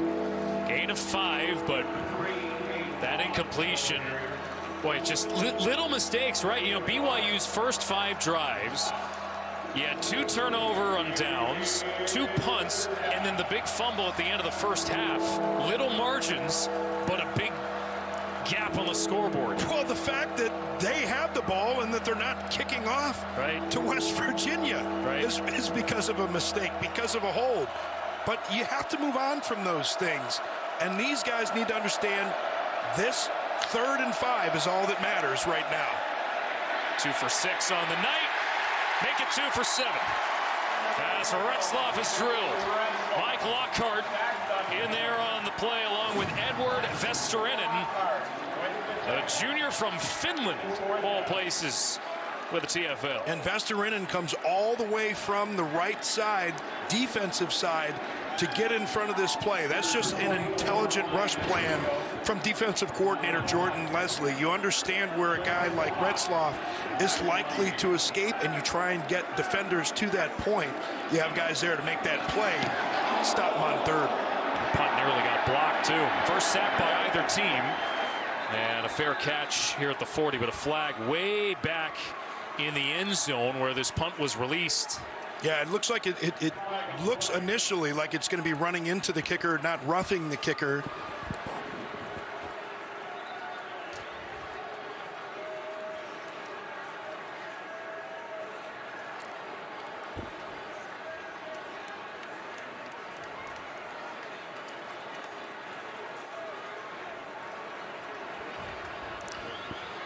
It's like they're over there talking to Kalani Sitake on the sideline.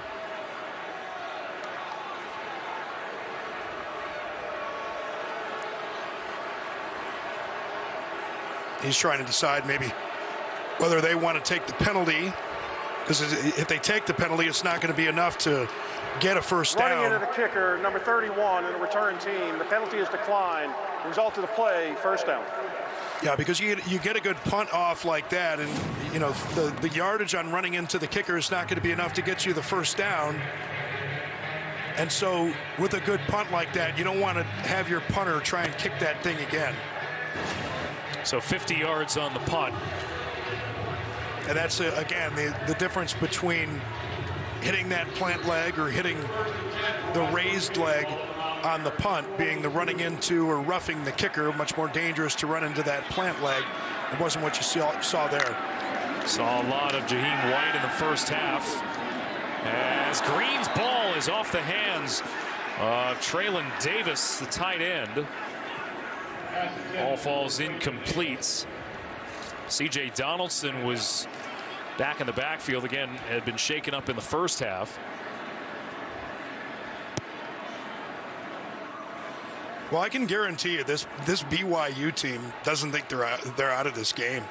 And especially if you're a defensive player, say, hey, look, we just need to go out and play. And here he is again. You see that tight man coverage gives you an opportunity to get extra bodies in the box, potentially blitz.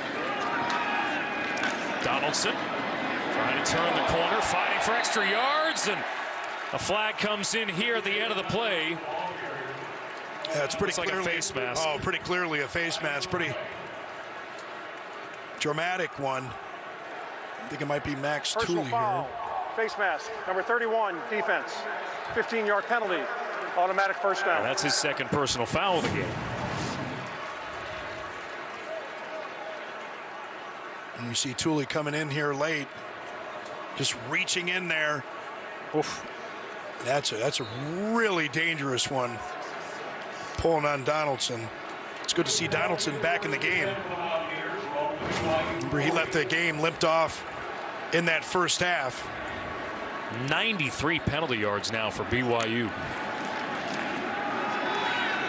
Green to pass, tons of time, downfield, incomplete.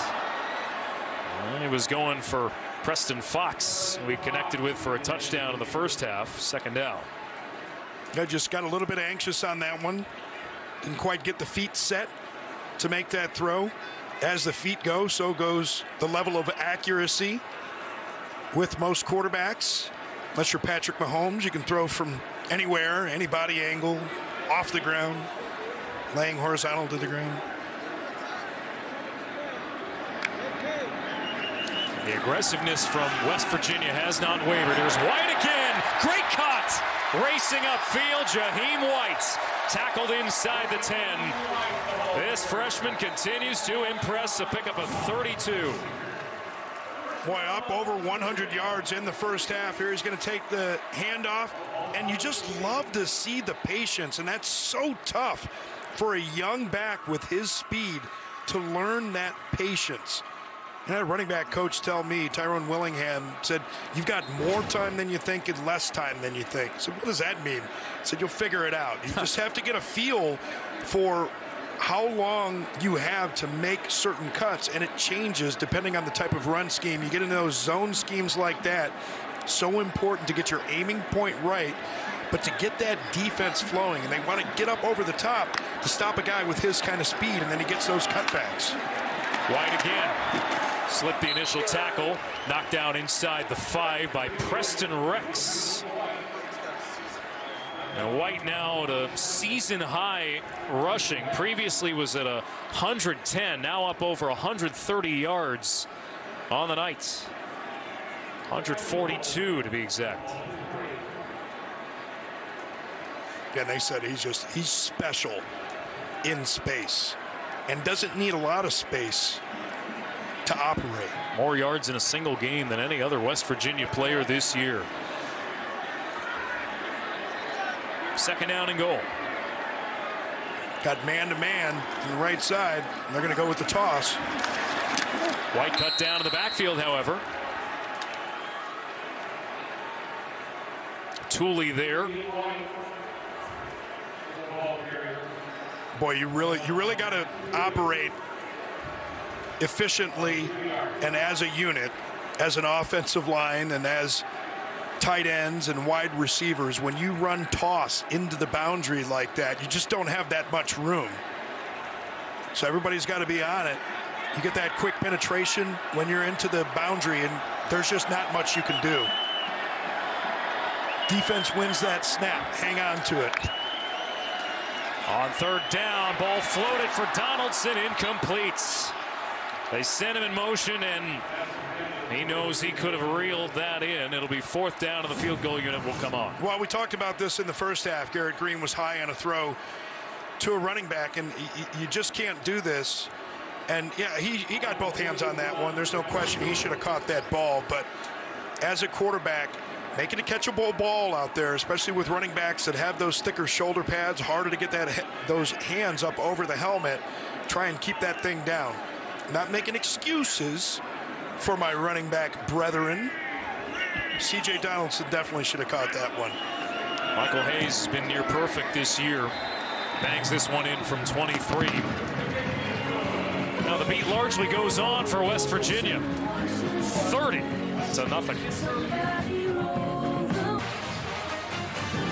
Fox College football is sponsored by Progressive Insurance. Round out your protection with life, phone, and pet health insurance.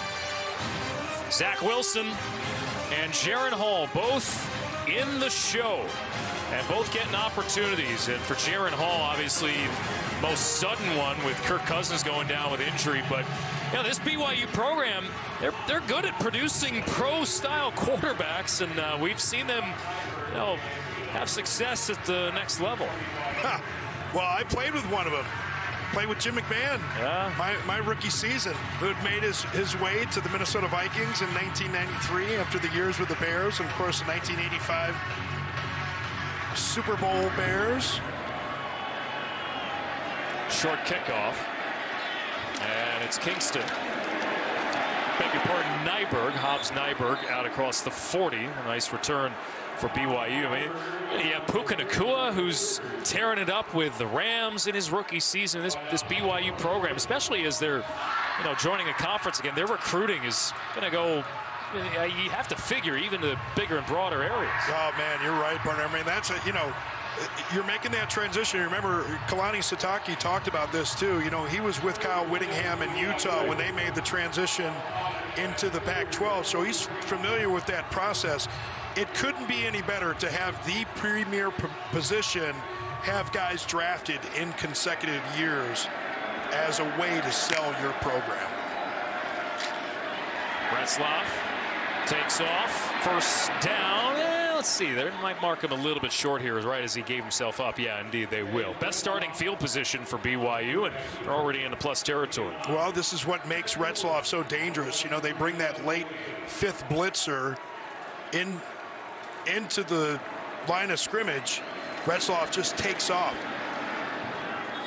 We're going to give him the first down here. I think this is also a fascinating thing. We're talking about recruiting and BYU in the Big 12. Obviously, they're taking their licks right now.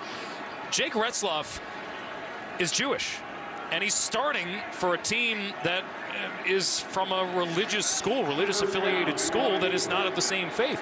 The message from Kalani Sitake has been, and they've had Muslim players, Christian players, Jewish players on the roster, of BYU is welcoming to all.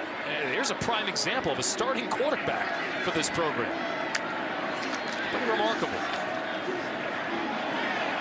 Underneath on the swing pass, it's Kingston scampering out of bounds. Boy, you're absolutely right. And you know, you talk about a school, and you know, the way that he described it to us was perfect. He says, you know what? It represents the very best in humanity. You have a lot of different faiths. He talked about the Christian players, Jewish players, Muslim players, all on the same team, all at the same university, trying to do the same types of things. Retzlaff is tackled here as he steps up. Tyler Bradley there for West Virginia. First team all-conference selection at Abilene Christian, transferring into West Virginia in the offseason. Well, you just have to know when to take off. You go through your progressions, hitch, but you got to go. And it's so easy for me standing up here in the press box to say, go make a play, young man. But he has to know, especially with his legs, got to get on the go there. This ball underthrown for Marion, who tried to come back to it. And it's fourth down. See if they go for it yet again here. all part of the learning experience for young quarterbacks. Young quarterbacks, they just have to process so much in games. And I know they had some experience at junior college, but just different, right? Just a little bit different. Playing in different environments, they tend to get very loud, and your mechanics become so important. Any little breakdown, like on that last play, and you don't drive the ball on those deep outs, it's not going to get there. Retzloff with time to pass, and it's incomplete. Isaac Rex was there. The pass was on time. He couldn't reel it in, and Anthony Wilson in coverage just did enough to make Rex think about it. Yeah, he certainly did. Heard those footsteps from Anthony Wilson on that one. Can't convert. West Virginia gets it back. Yeah, okay, that's no Flavor Flav. It is. It's Mountaineer weekend here, which means a lot of cultural things to do with Appalachia. I don't think that has anything to do with it. Neither does this. But you know what? Hey. You love it, though, man. Get in the spirit, man. And nothing like college campuses, man. You get to see the RVs and everybody tailgating before the games. It's just so much fun. It is quite the scene. I think that's where, this program, obviously, go back to 2018, the last time that they were ranked under, Holgerson. This program has a lot of great history. 15 conference titles, though none since joining the Big 12. Last time they played in the New Year's Six Bowl, remember 2011? Final year in the old Big East. But they produced 13 college football Hall of Famers here in a century-plus year of history. Pass behind the intended target, Cole Taylor, hand-fighting along the sideline. Yeah, that was when Geno Smith, when they went into the Orange Bowl and beat Clemson, ran for 900 yards in that game on jet sweeps. Yeah. That was something else. Last season, West Virginia was 5-7 after reaching bowl games the 2 years prior. They can close this out. They'll clinch bowl eligibility tonight.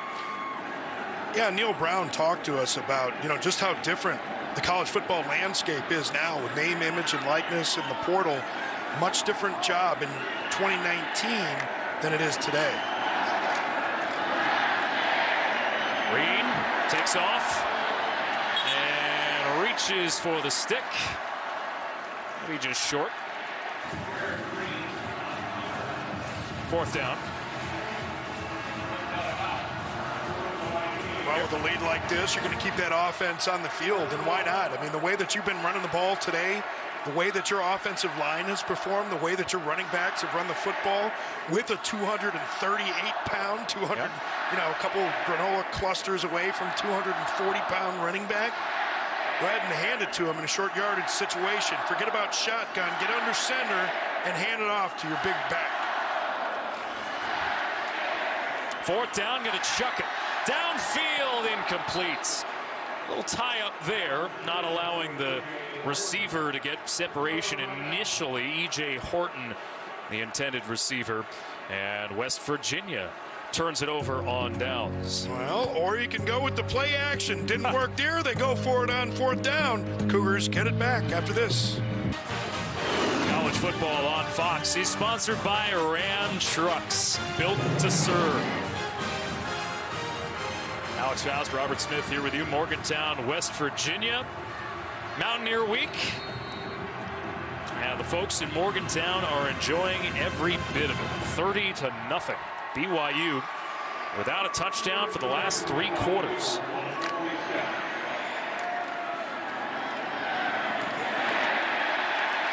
And a sack. Retzloff taken down. I should say the last 6 quarters of action for BYU, the last 3 halves of football. 3rd sack for West Virginia tonight. And defensive coordinator Jordan Leslie dials up good pressure here.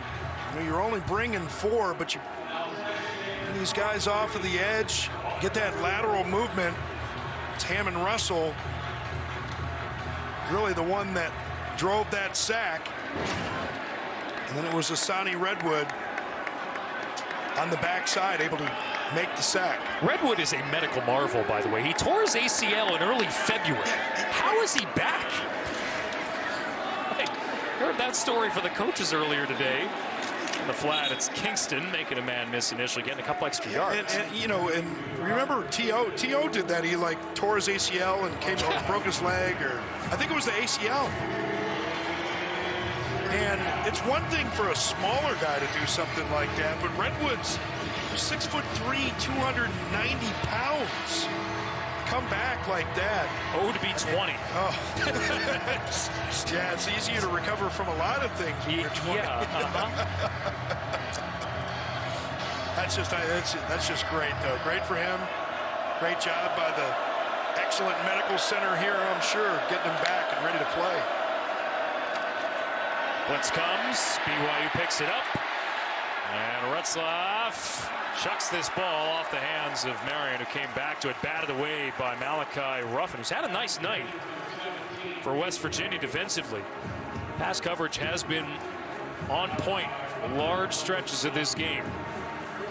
Yeah, and defensive coordinator Jordan Leslie, he is not letting his foot off the gas at all. That time it was a corner blitz from Marcus Floyd, and it was picked up, but that's just something that accelerates the clock in a quarterback's head. And we said that in the open, one of the keys to this game was going to be lighting up that young quarterback. You got to get that guy thinking, and you bring it until he proves that he can beat it.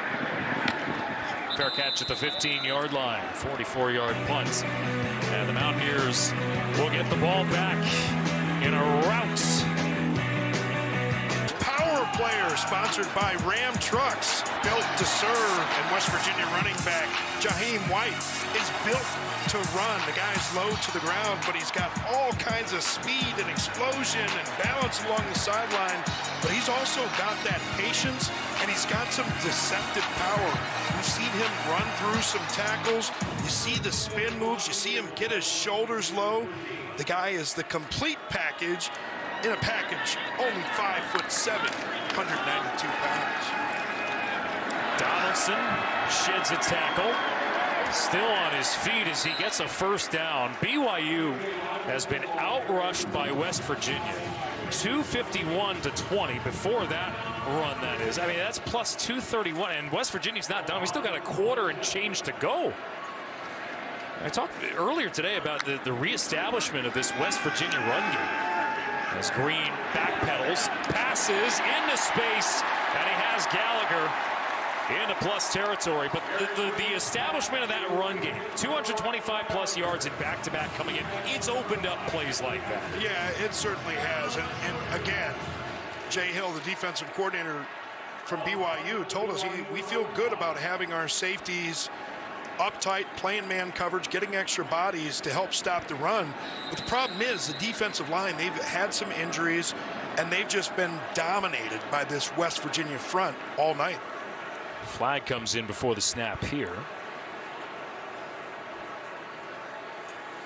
The previous play, there's an ineligible player downfield, number 74, offense. Wow. 5-yard penalties from the previous spot. It's about as late as a late flag could be.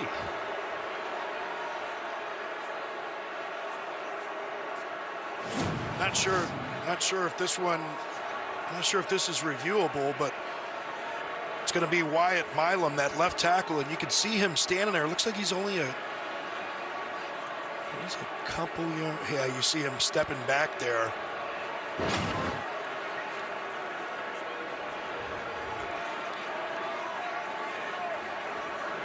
Just a bit too far, a bit too soon. But yeah, that was a crazy late flag on that one. Well, at least we're breaking some marks this season. I don't know about of the good kind. We still have another quarter to go to expand on that mark. I'm starting to say for West Virginia, 3 straight weeks, 450-plus yards of offense. They're approaching that right now. They averaged just 280 per game against their first 4 FBS opponents this year. And there's some frustration here of how things were going. And even though they were out to a 4-1 start, tight losses at Houston, against Oklahoma State. They do feel like they are finally playing at the level that they have been capable of all year. Yeah. I don't know what's fans getting restless here. I was going to say, I don't know what the delay is here. Well, remember before the game, the officials told us that there was a clock issue. I don't know if this is related to that. Yeah, you're right. The replay official came over, told us before the game they had an issue with syncing up their clock to any replays. So adjustments on the clock would be a little bit harder than usual, just from a tech problem. So yeah, the fans got it figured out. It was that time before the time. Move the clock to that thing. Wait. Yeah. I don't know if this fan thinks that we just need to move the clock ahead a little bit more and get this thing over with. And the fans now have broken out their phones. Yes. We got a little concert here. The waiting is the hardest part. Tom Petty playing on the speaker system very appropriately. Previous play was from the 27, so this should be at the 22. I don't know what's going on with the previous play is under further review. Yeah. Might have a. And they're loving it. They just want Morgantown. Wait, everybody is just trying to fast forward to the sing-along at the end of the night for Country Roads. I think that's where we're at.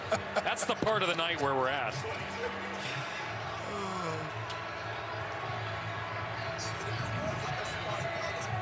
Well, but at least they're having a good time for the most part.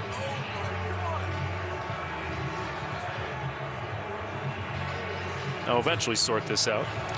Well, I think they're gonna take a look, I believe, to see if Milam was able to get back. Apparently they can. Oh, official review, spot of the ball. Okay. Yeah. So it's going to be from the original. They need to go back and. Right. They need to evaluate where this penalty would have taken place, move them back. Yeah, it's not going to be. Right. This is from the previous snap. It's not a spot foul.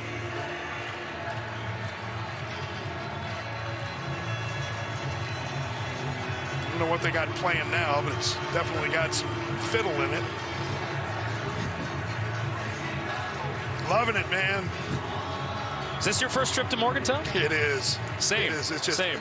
It's just awesome, man. It's all, and I'm from Ohio, but the other side of Ohio, right? Like Cleveland, Lake Erie is a little bit different than, the southern edge on the Ohio River with Cincinnati and here on the border with West Virginia. I got into West Virginia the first time, I think when I was like 11 or 12 years old down in Huntington for a track meet. But I love it down here, man, in the mountains. It's just gorgeous. I wish I was here a few weeks earlier to see the leaves change.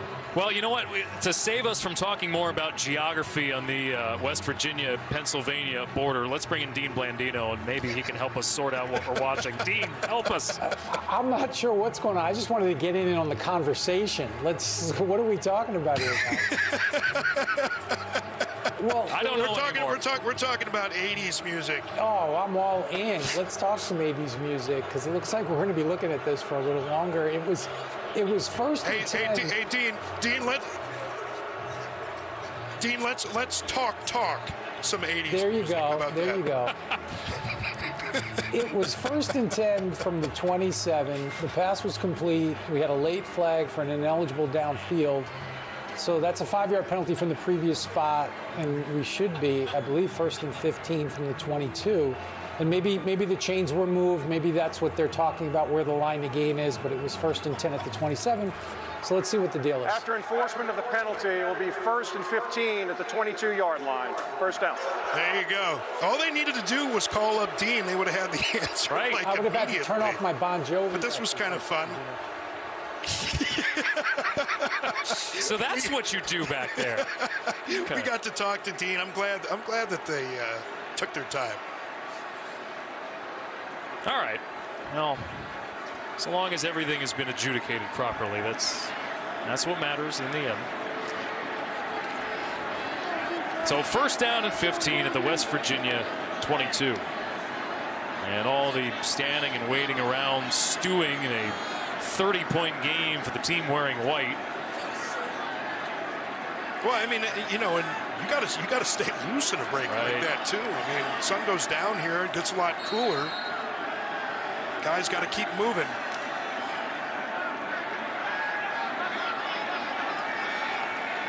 They definitely have a pressure look on this one. Got 8 guys in the box. Nearly jumped offside as Donaldson gets the call. Out to about the 31.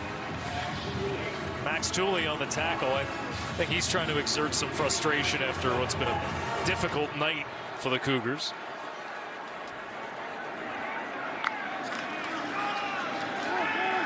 Play fake, and it's caught by Gallagher for a first down. Eddie Heckard with the tackle to rip him out of bounds at the 43-yard line. They go with that similar run pass option look. Garrett Green flips that ball to the outside. All of his linemen stay within a few yards, don't get that illegal man downfield.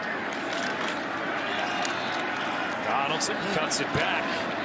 Boy, it's good to see that ankle healthy. I was wondering if he was going to be 100%, and he's made some nice moves since returning. You know, it's not exactly like, you know, Mr. Inside, Mr. Outside, and vaunted duo at West Point back in the day, Doc Blanchard, Glenn Davis. But, you know, Donaldson and Jaheim White, they're starting to become a solid tandem of their own.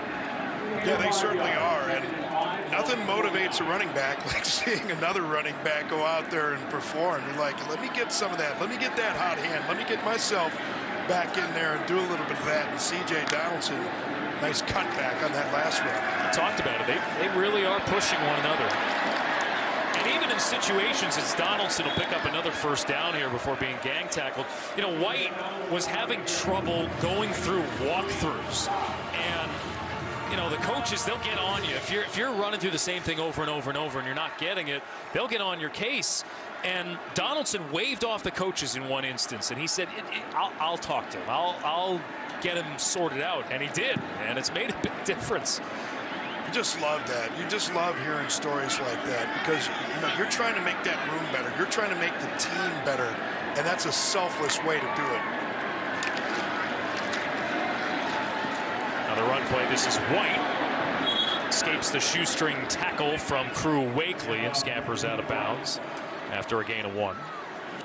Yeah, and you can tell it seems like C.J. Donaldson's still running a little flat-footed, so I'm not exactly sure what happened to him. I believe it was the ankle injury, some sort of lower extremity injury in that first half. And you can tell he's running a little bit flat-footed, but because of the performance, I believe, of Jaheim White, like, hey, man, I'm not missing out on these reps in this second half. I want to come back out here. And it is really just a pain tolerance thing most of the time when you have some sort of ankle issue like that. So running on it more is not really going to hurt it more. It's just going to hurt. A hitch on the snap, but no problem for Green, who connects with Cole Taylor. Taylor dives to the end zone. Touchdown, West Virginia. 43 yards.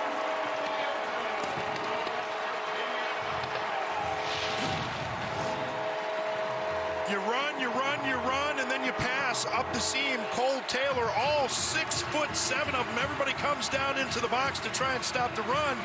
Big man moves a little bit, and he's 6'6". He might not make it past the goal line, but at 6'7", just able to get it over. Dragged his defender another 3 yards to get to the goal line. West Virginia now with 489 yards of offense, and we haven't even reached the fourth quarter yet.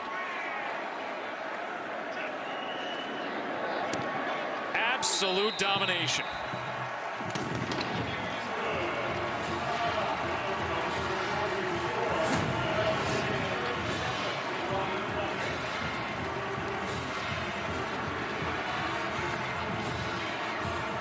And one of the things they asked of Garrett Green coming into the year was to minimize mistakes. He spent some time in the Manning Passing Academy over the summer, worked on his mechanics, worked on his progressions. They wanted to cut down on pre-snap penalties, and it seems like all those areas have been cleaned up and put together in a package the way this offense is performing now at their peak. Yeah, and I love, you know, you talk to Neil Brown, he's like, you know, he's like an artist. we just want to let him go out there and create, but he cleans up all of those mechanical issues. And, you know, banged up in the game a week ago against UCF. They weren't even sure if he was going to go back into the game, goes back in, completes the victory against them. And hey, there's Colt Taylor's mom in the stands. There you go. Nice. And Neil Brown says you'd have to wheel Garrett Green off the field if you want to get rid of him. He's not going out lightly.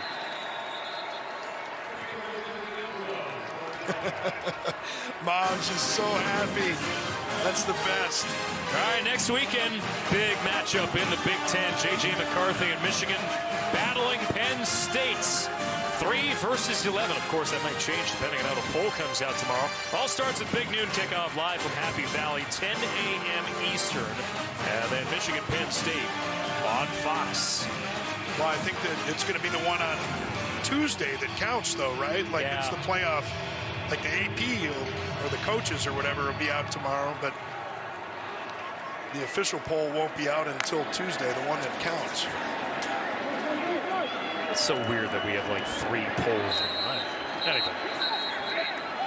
There's only one that counts. That's though. true. There is only one that matters in the end.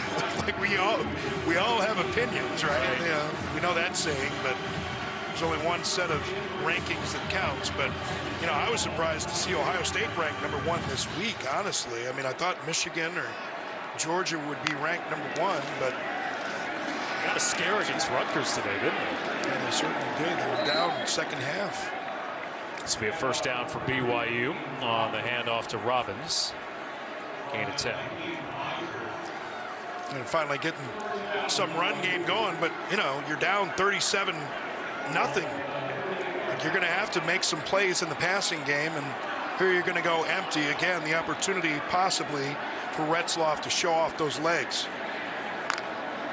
Really haven't seen too much of that tonight. This ball is incomplete with 6 seconds left in the half. Clock will tick down 5. This is the biggest bugaboo, though, for BYU is their run game. What had historically been a strength. You know, they've been under 100 rushing yards 6 times this season, and it's just put their offense really in neutral for the most part. Just 30 rushing yards tonight. Of course, we were expecting more of a pass-heavy look today with Retzloff at quarterback. Still, Retzloff tackled right at the stick, and it will be a first down as we head to the 4th quarter.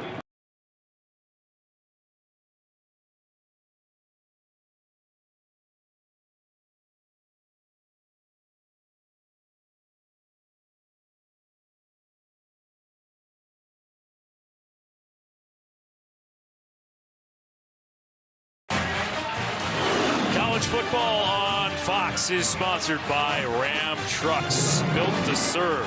Boy, as West Virginia rammed it down the throats of BYU. Now they're having fun on one sideline. Swagger and shadow boxing. It might be a long trip back to Provo for the fans who made the trip. A lot of BYU folks who are based on the East Coast. This is the closest trip they've been able to make in a while. They bought about 2 sections of the stadium here, and they show up wherever they go. They had a large presence in Austin last week. A lot of long faces, though. Hand off to Robbins, and he powers ahead for a first down. Yeah, you're right. I mean, it's such a great fan base, and you know that they're going to travel. And you hate to see this first week that Keaton Slovis is out, but, you know, I wouldn't just put this on Jake Retzloff. I mean, obviously, defensively, they've had some injuries, especially along the defensive line coming into this game. They really just could not stop that run. I mean, give credit to West Virginia, but the defense of BYU just hasn't played their best today. Retzloff steps up, heaves it to the end zone, incomplete. Tight coverage from Beanie Bishop on Chase Roberts as Retzloff took a shot. Boy, we see that one so many times, that Beanie Bishop on the coverage, when those balls are underthrown like that and he gets his hands into the receiver, into the body, and he's not looking back for the ball. A lot of times this is going to be a flag, but not a lot there. Taking a look at it at that second time. Chase Roberts in the end zone there, and Beanie Bishop in great position. Mentioned Slovis being out. Retzloff getting a chance. He was a backup in high school until his senior year at Corona Centennial, big-time program in Southern California. As he delivers on time here to Marion, another first down for BYU. He was set to take over the starting role at quarterback at Corona Centennial, entering the 2020 season. And of course, COVID wiped out that year. It pushed everything to the spring in Southern California. Probably Retzloff would have been picked up by a Division I program before now. And to start in junior college, as this ball is incomplete, intended for JoJo Phillips. First time they targeted him here tonight. Well, we had talked earlier about that quick throw to the outside, and that time finally that's what they were trying to do. They were trying to show the quick pass on the outside to Keelan Marion, but go with the double move. But it was the pressure from Marcus Floyd, number 24, that disrupted that plan for the double move.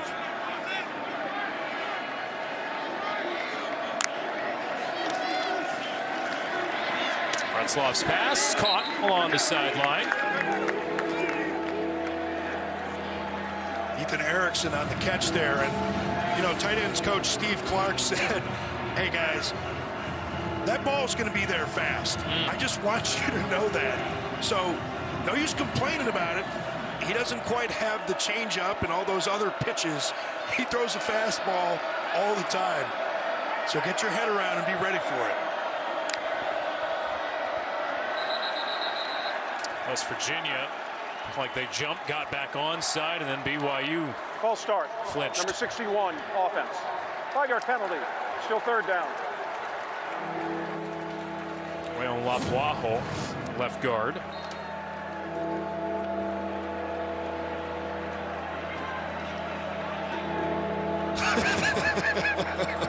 It's the old, well, if you point at them, then they must be guilty or guiltier than you are. And, you know, so many times we see when a defender actually does jump across, you know, you get that handout if you're within a player and a half and you can get the offsides, but no actual crossing of the line that time. Wow, this is going to be a massive loss as Retzloff just tried to dump it off to Deion Smith.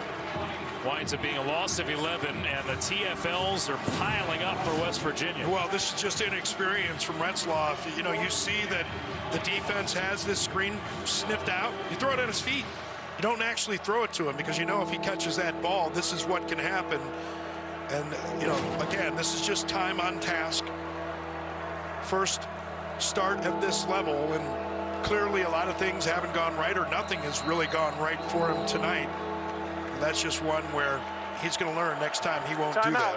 8 BYU, tackles their first for of the loss for West Virginia defensively. It'll be a fourth down here, and BYU calls a timeout. That takes him kind of fringes of field goal range here too for Will Ferrin if they're trying to break this goose egg here. Well, Mondays hit hard, but Colin hits harder. If you love football, you're going to want to hear what the most interesting man in sports has to say after a huge weekend. So don't miss The Herd with Colin Cowherd, Mondays at noon Eastern, only on FS1.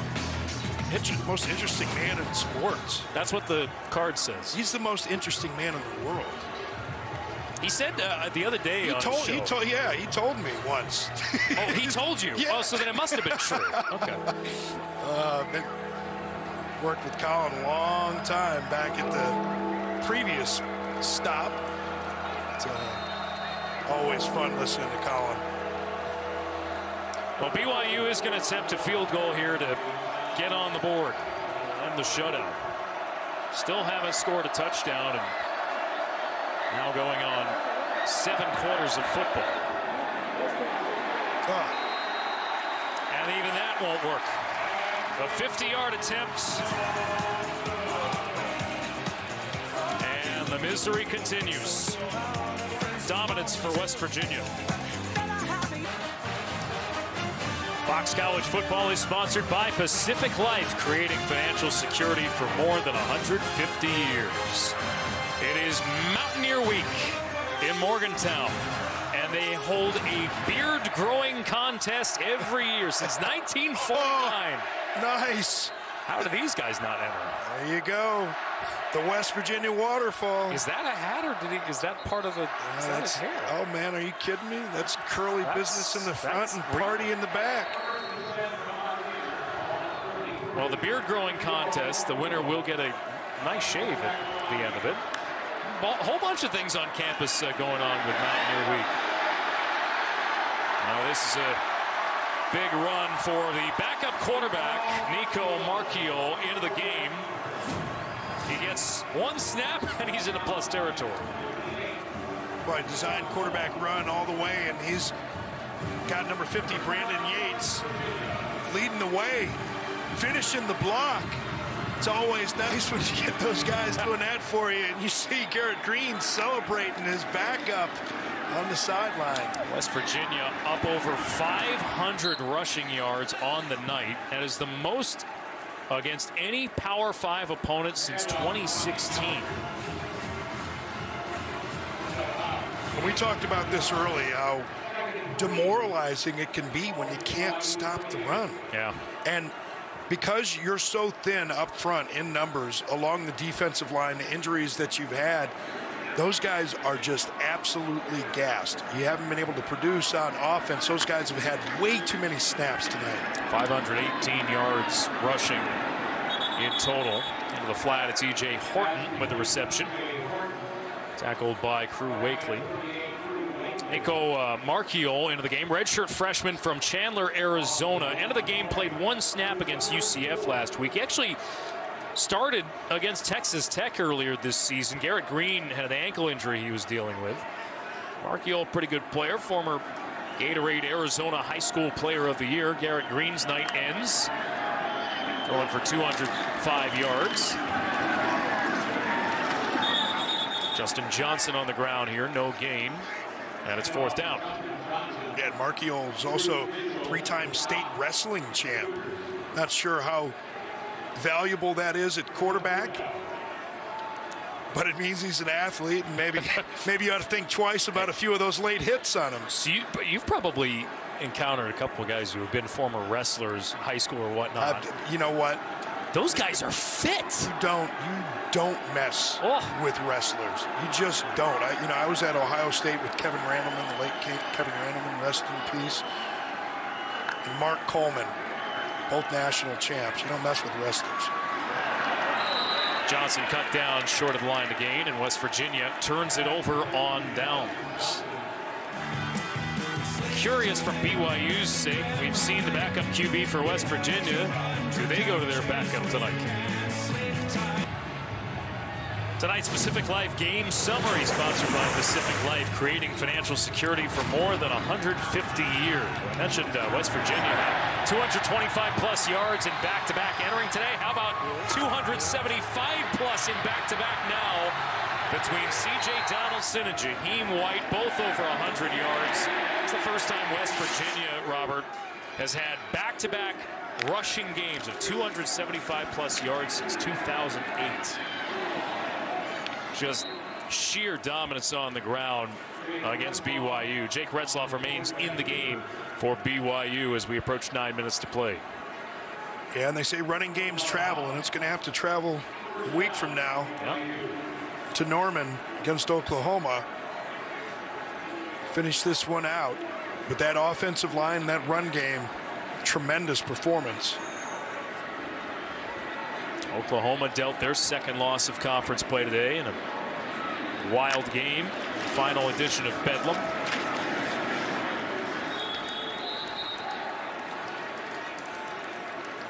Iowa State, another team with just one loss coming in. That'll be the next opponent for BYU. Second down and 8 here. Conference still very much up for grabs. So, as we mentioned, West Virginia's going to need some help. So just to think about being in the running for the championship. Ball incomplete, but you're right, out of the hand of Retzloff. Man, that's... Well, it just doesn't take much. Yeah. I mean, he can generate some speed quickly. And it is that baseball background. It's not much of a windup. And, you know, that's something that he needs to learn, though. He's got to modulate that speed, figure out where he can fit balls in certain spaces. Figure out sometimes you got to take just a little bit of heat off of those things. The timing for him to come in was just right, too, because he was able to preserve another year of eligibility with a red shirt, so he still has 2 more after this year. On 3rd down, they convert with Roberts. That's a heck of a throw right there. That's a great throw. Throw with anticipation, throw with timing, and you can afford to take some chances when you throw with anticipation, with accuracy, and with that type of velocity. Perfect combination right there. That was well covered. But nothing to lose in a situation like this. It's great to learn that with live reps on game day. Retzloff shovels this ball almost to Robbins. And a smart decision right there. Yeah. You know, he's like, hey, I can run it, but let me just go ahead and flick this. Somebody that is a little bit more used to running. Yep. And it's about 30 pounds heavier.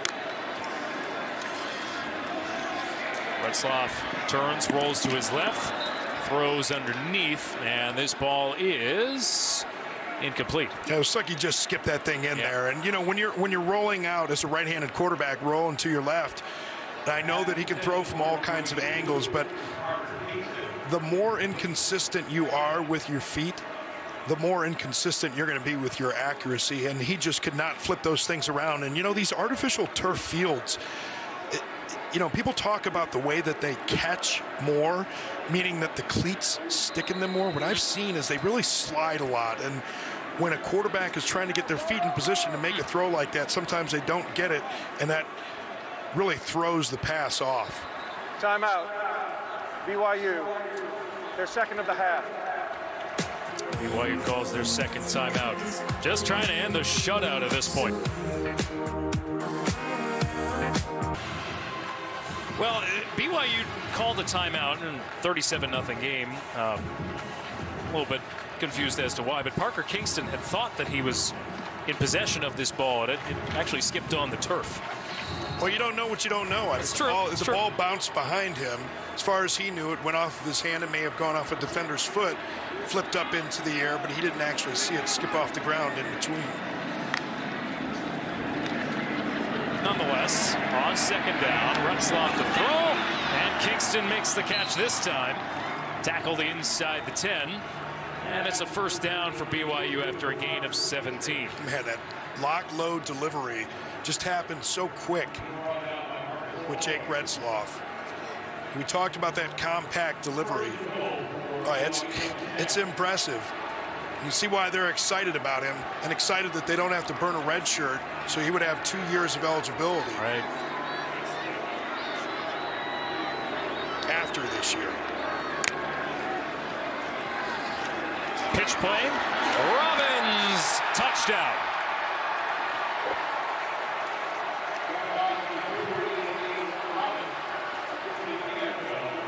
And his first touchdown of the season.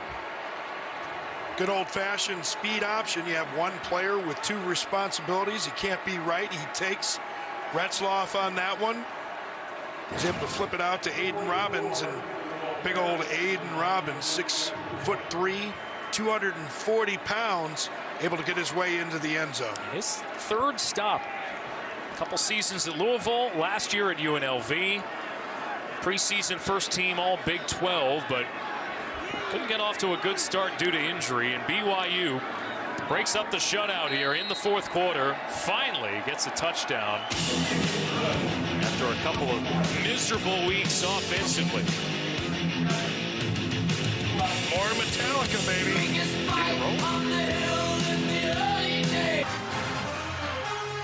BYU finally reaches the end zone.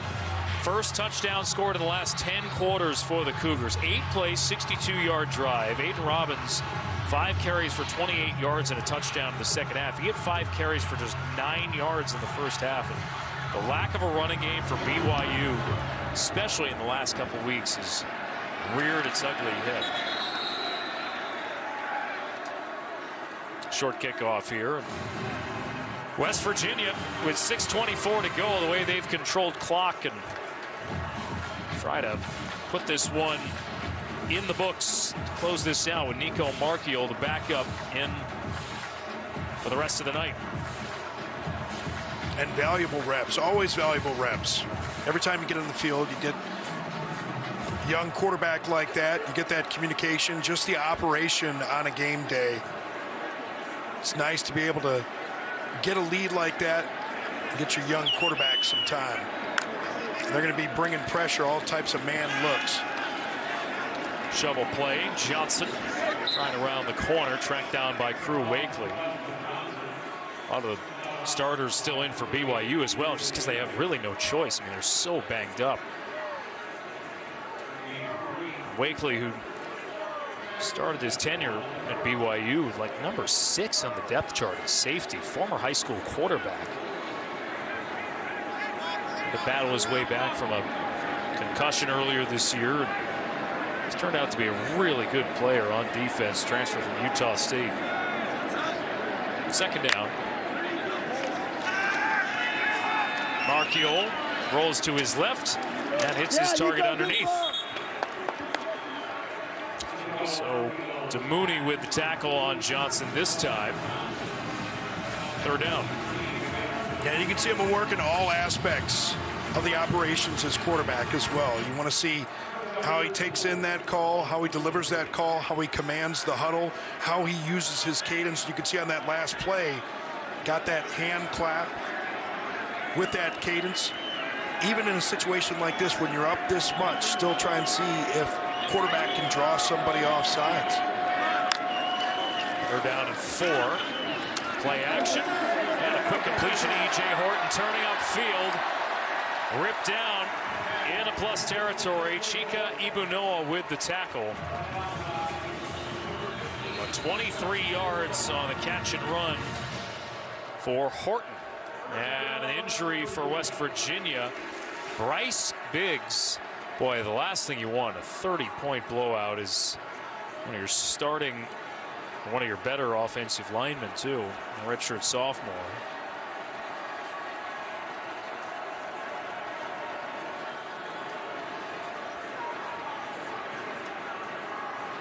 Backing up Tomas Rimac at left guard.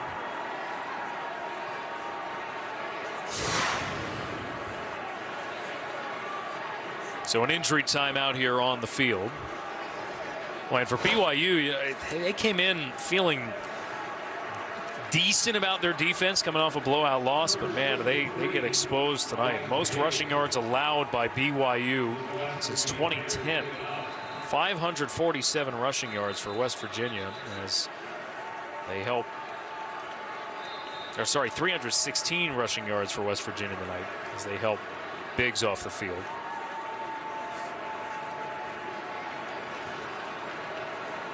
He will slowly be escorted to the injury tent, perhaps all the way down their tunnel.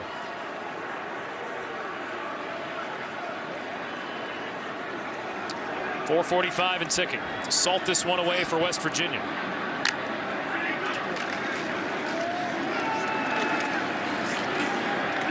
This is probably what they would love to do, just to run the clock and get out of here. 4-yard gain on first down.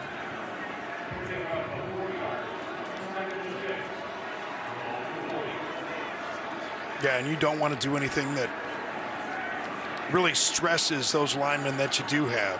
You don't want to do a lot of pulling. You don't want to do a lot of them needing to escape screen type plays where they need to get to the outside. Just nice, simple runs and get out of here with the win.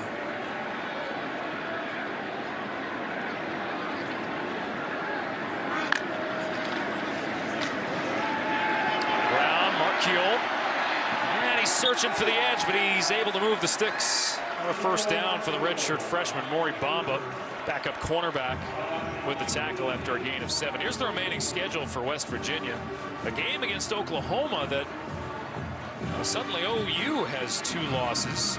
And then Cincinnati struggled in their entry into the Big 12, and Baylor, who's had an off year this year. I mean, you look at how they've played here tonight.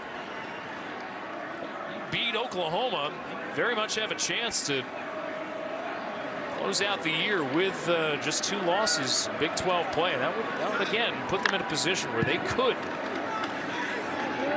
given other results, a shot at the Big 12 title game. Justin Johnson Jr. no gain on the play. Harrison Taggart with the tackle. BYU, meanwhile, Iowa State, another team that came into the day with just 1 loss in conference play. I mean, it was a gauntlet already for BYU this year, their first year in the Big 12, and then you got to finish with Oklahoma and Oklahoma State. How about the turnaround for the Cowboys the second half of the year, huh? Man, it's really been incredible. That run game's really been going. Mike Gundy, never give up on that guy. And he's a man, and he's what, 55 now? Remember that I'm a man, I'm 40 speech. It seems like that was decades ago now. This play is blown up in the backfield as they tried to hand it off. Loss of 1. Justin Johnson is brought down as we approach 2 minutes to play. So West Virginia will improve to 6-3 on the season. They'll clinch bowl eligibility. They'll get to 4-2 in conference play. Again, this was a team that was picked to finish last in the Big 12 preseason poll.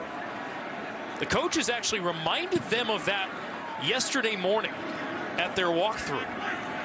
As a reminder, just have that chip on your shoulder. Just remember that they disrespected you in that way.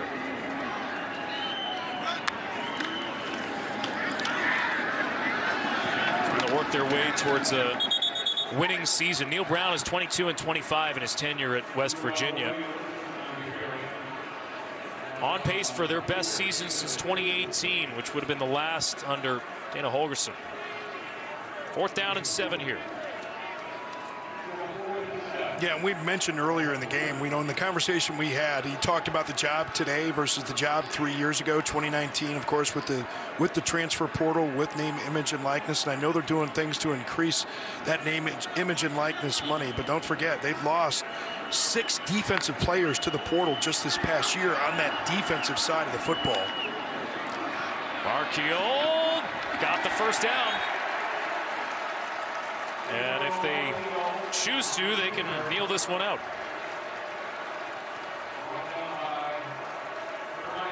Especially already having a lineman hurt on this drive. Imagine we're going to see the best formation in all of sports. The victory formation. Kneel it out.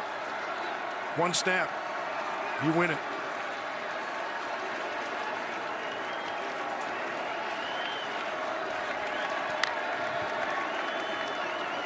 And Marchiol will do just that. Away from the play, there's a wrestling match.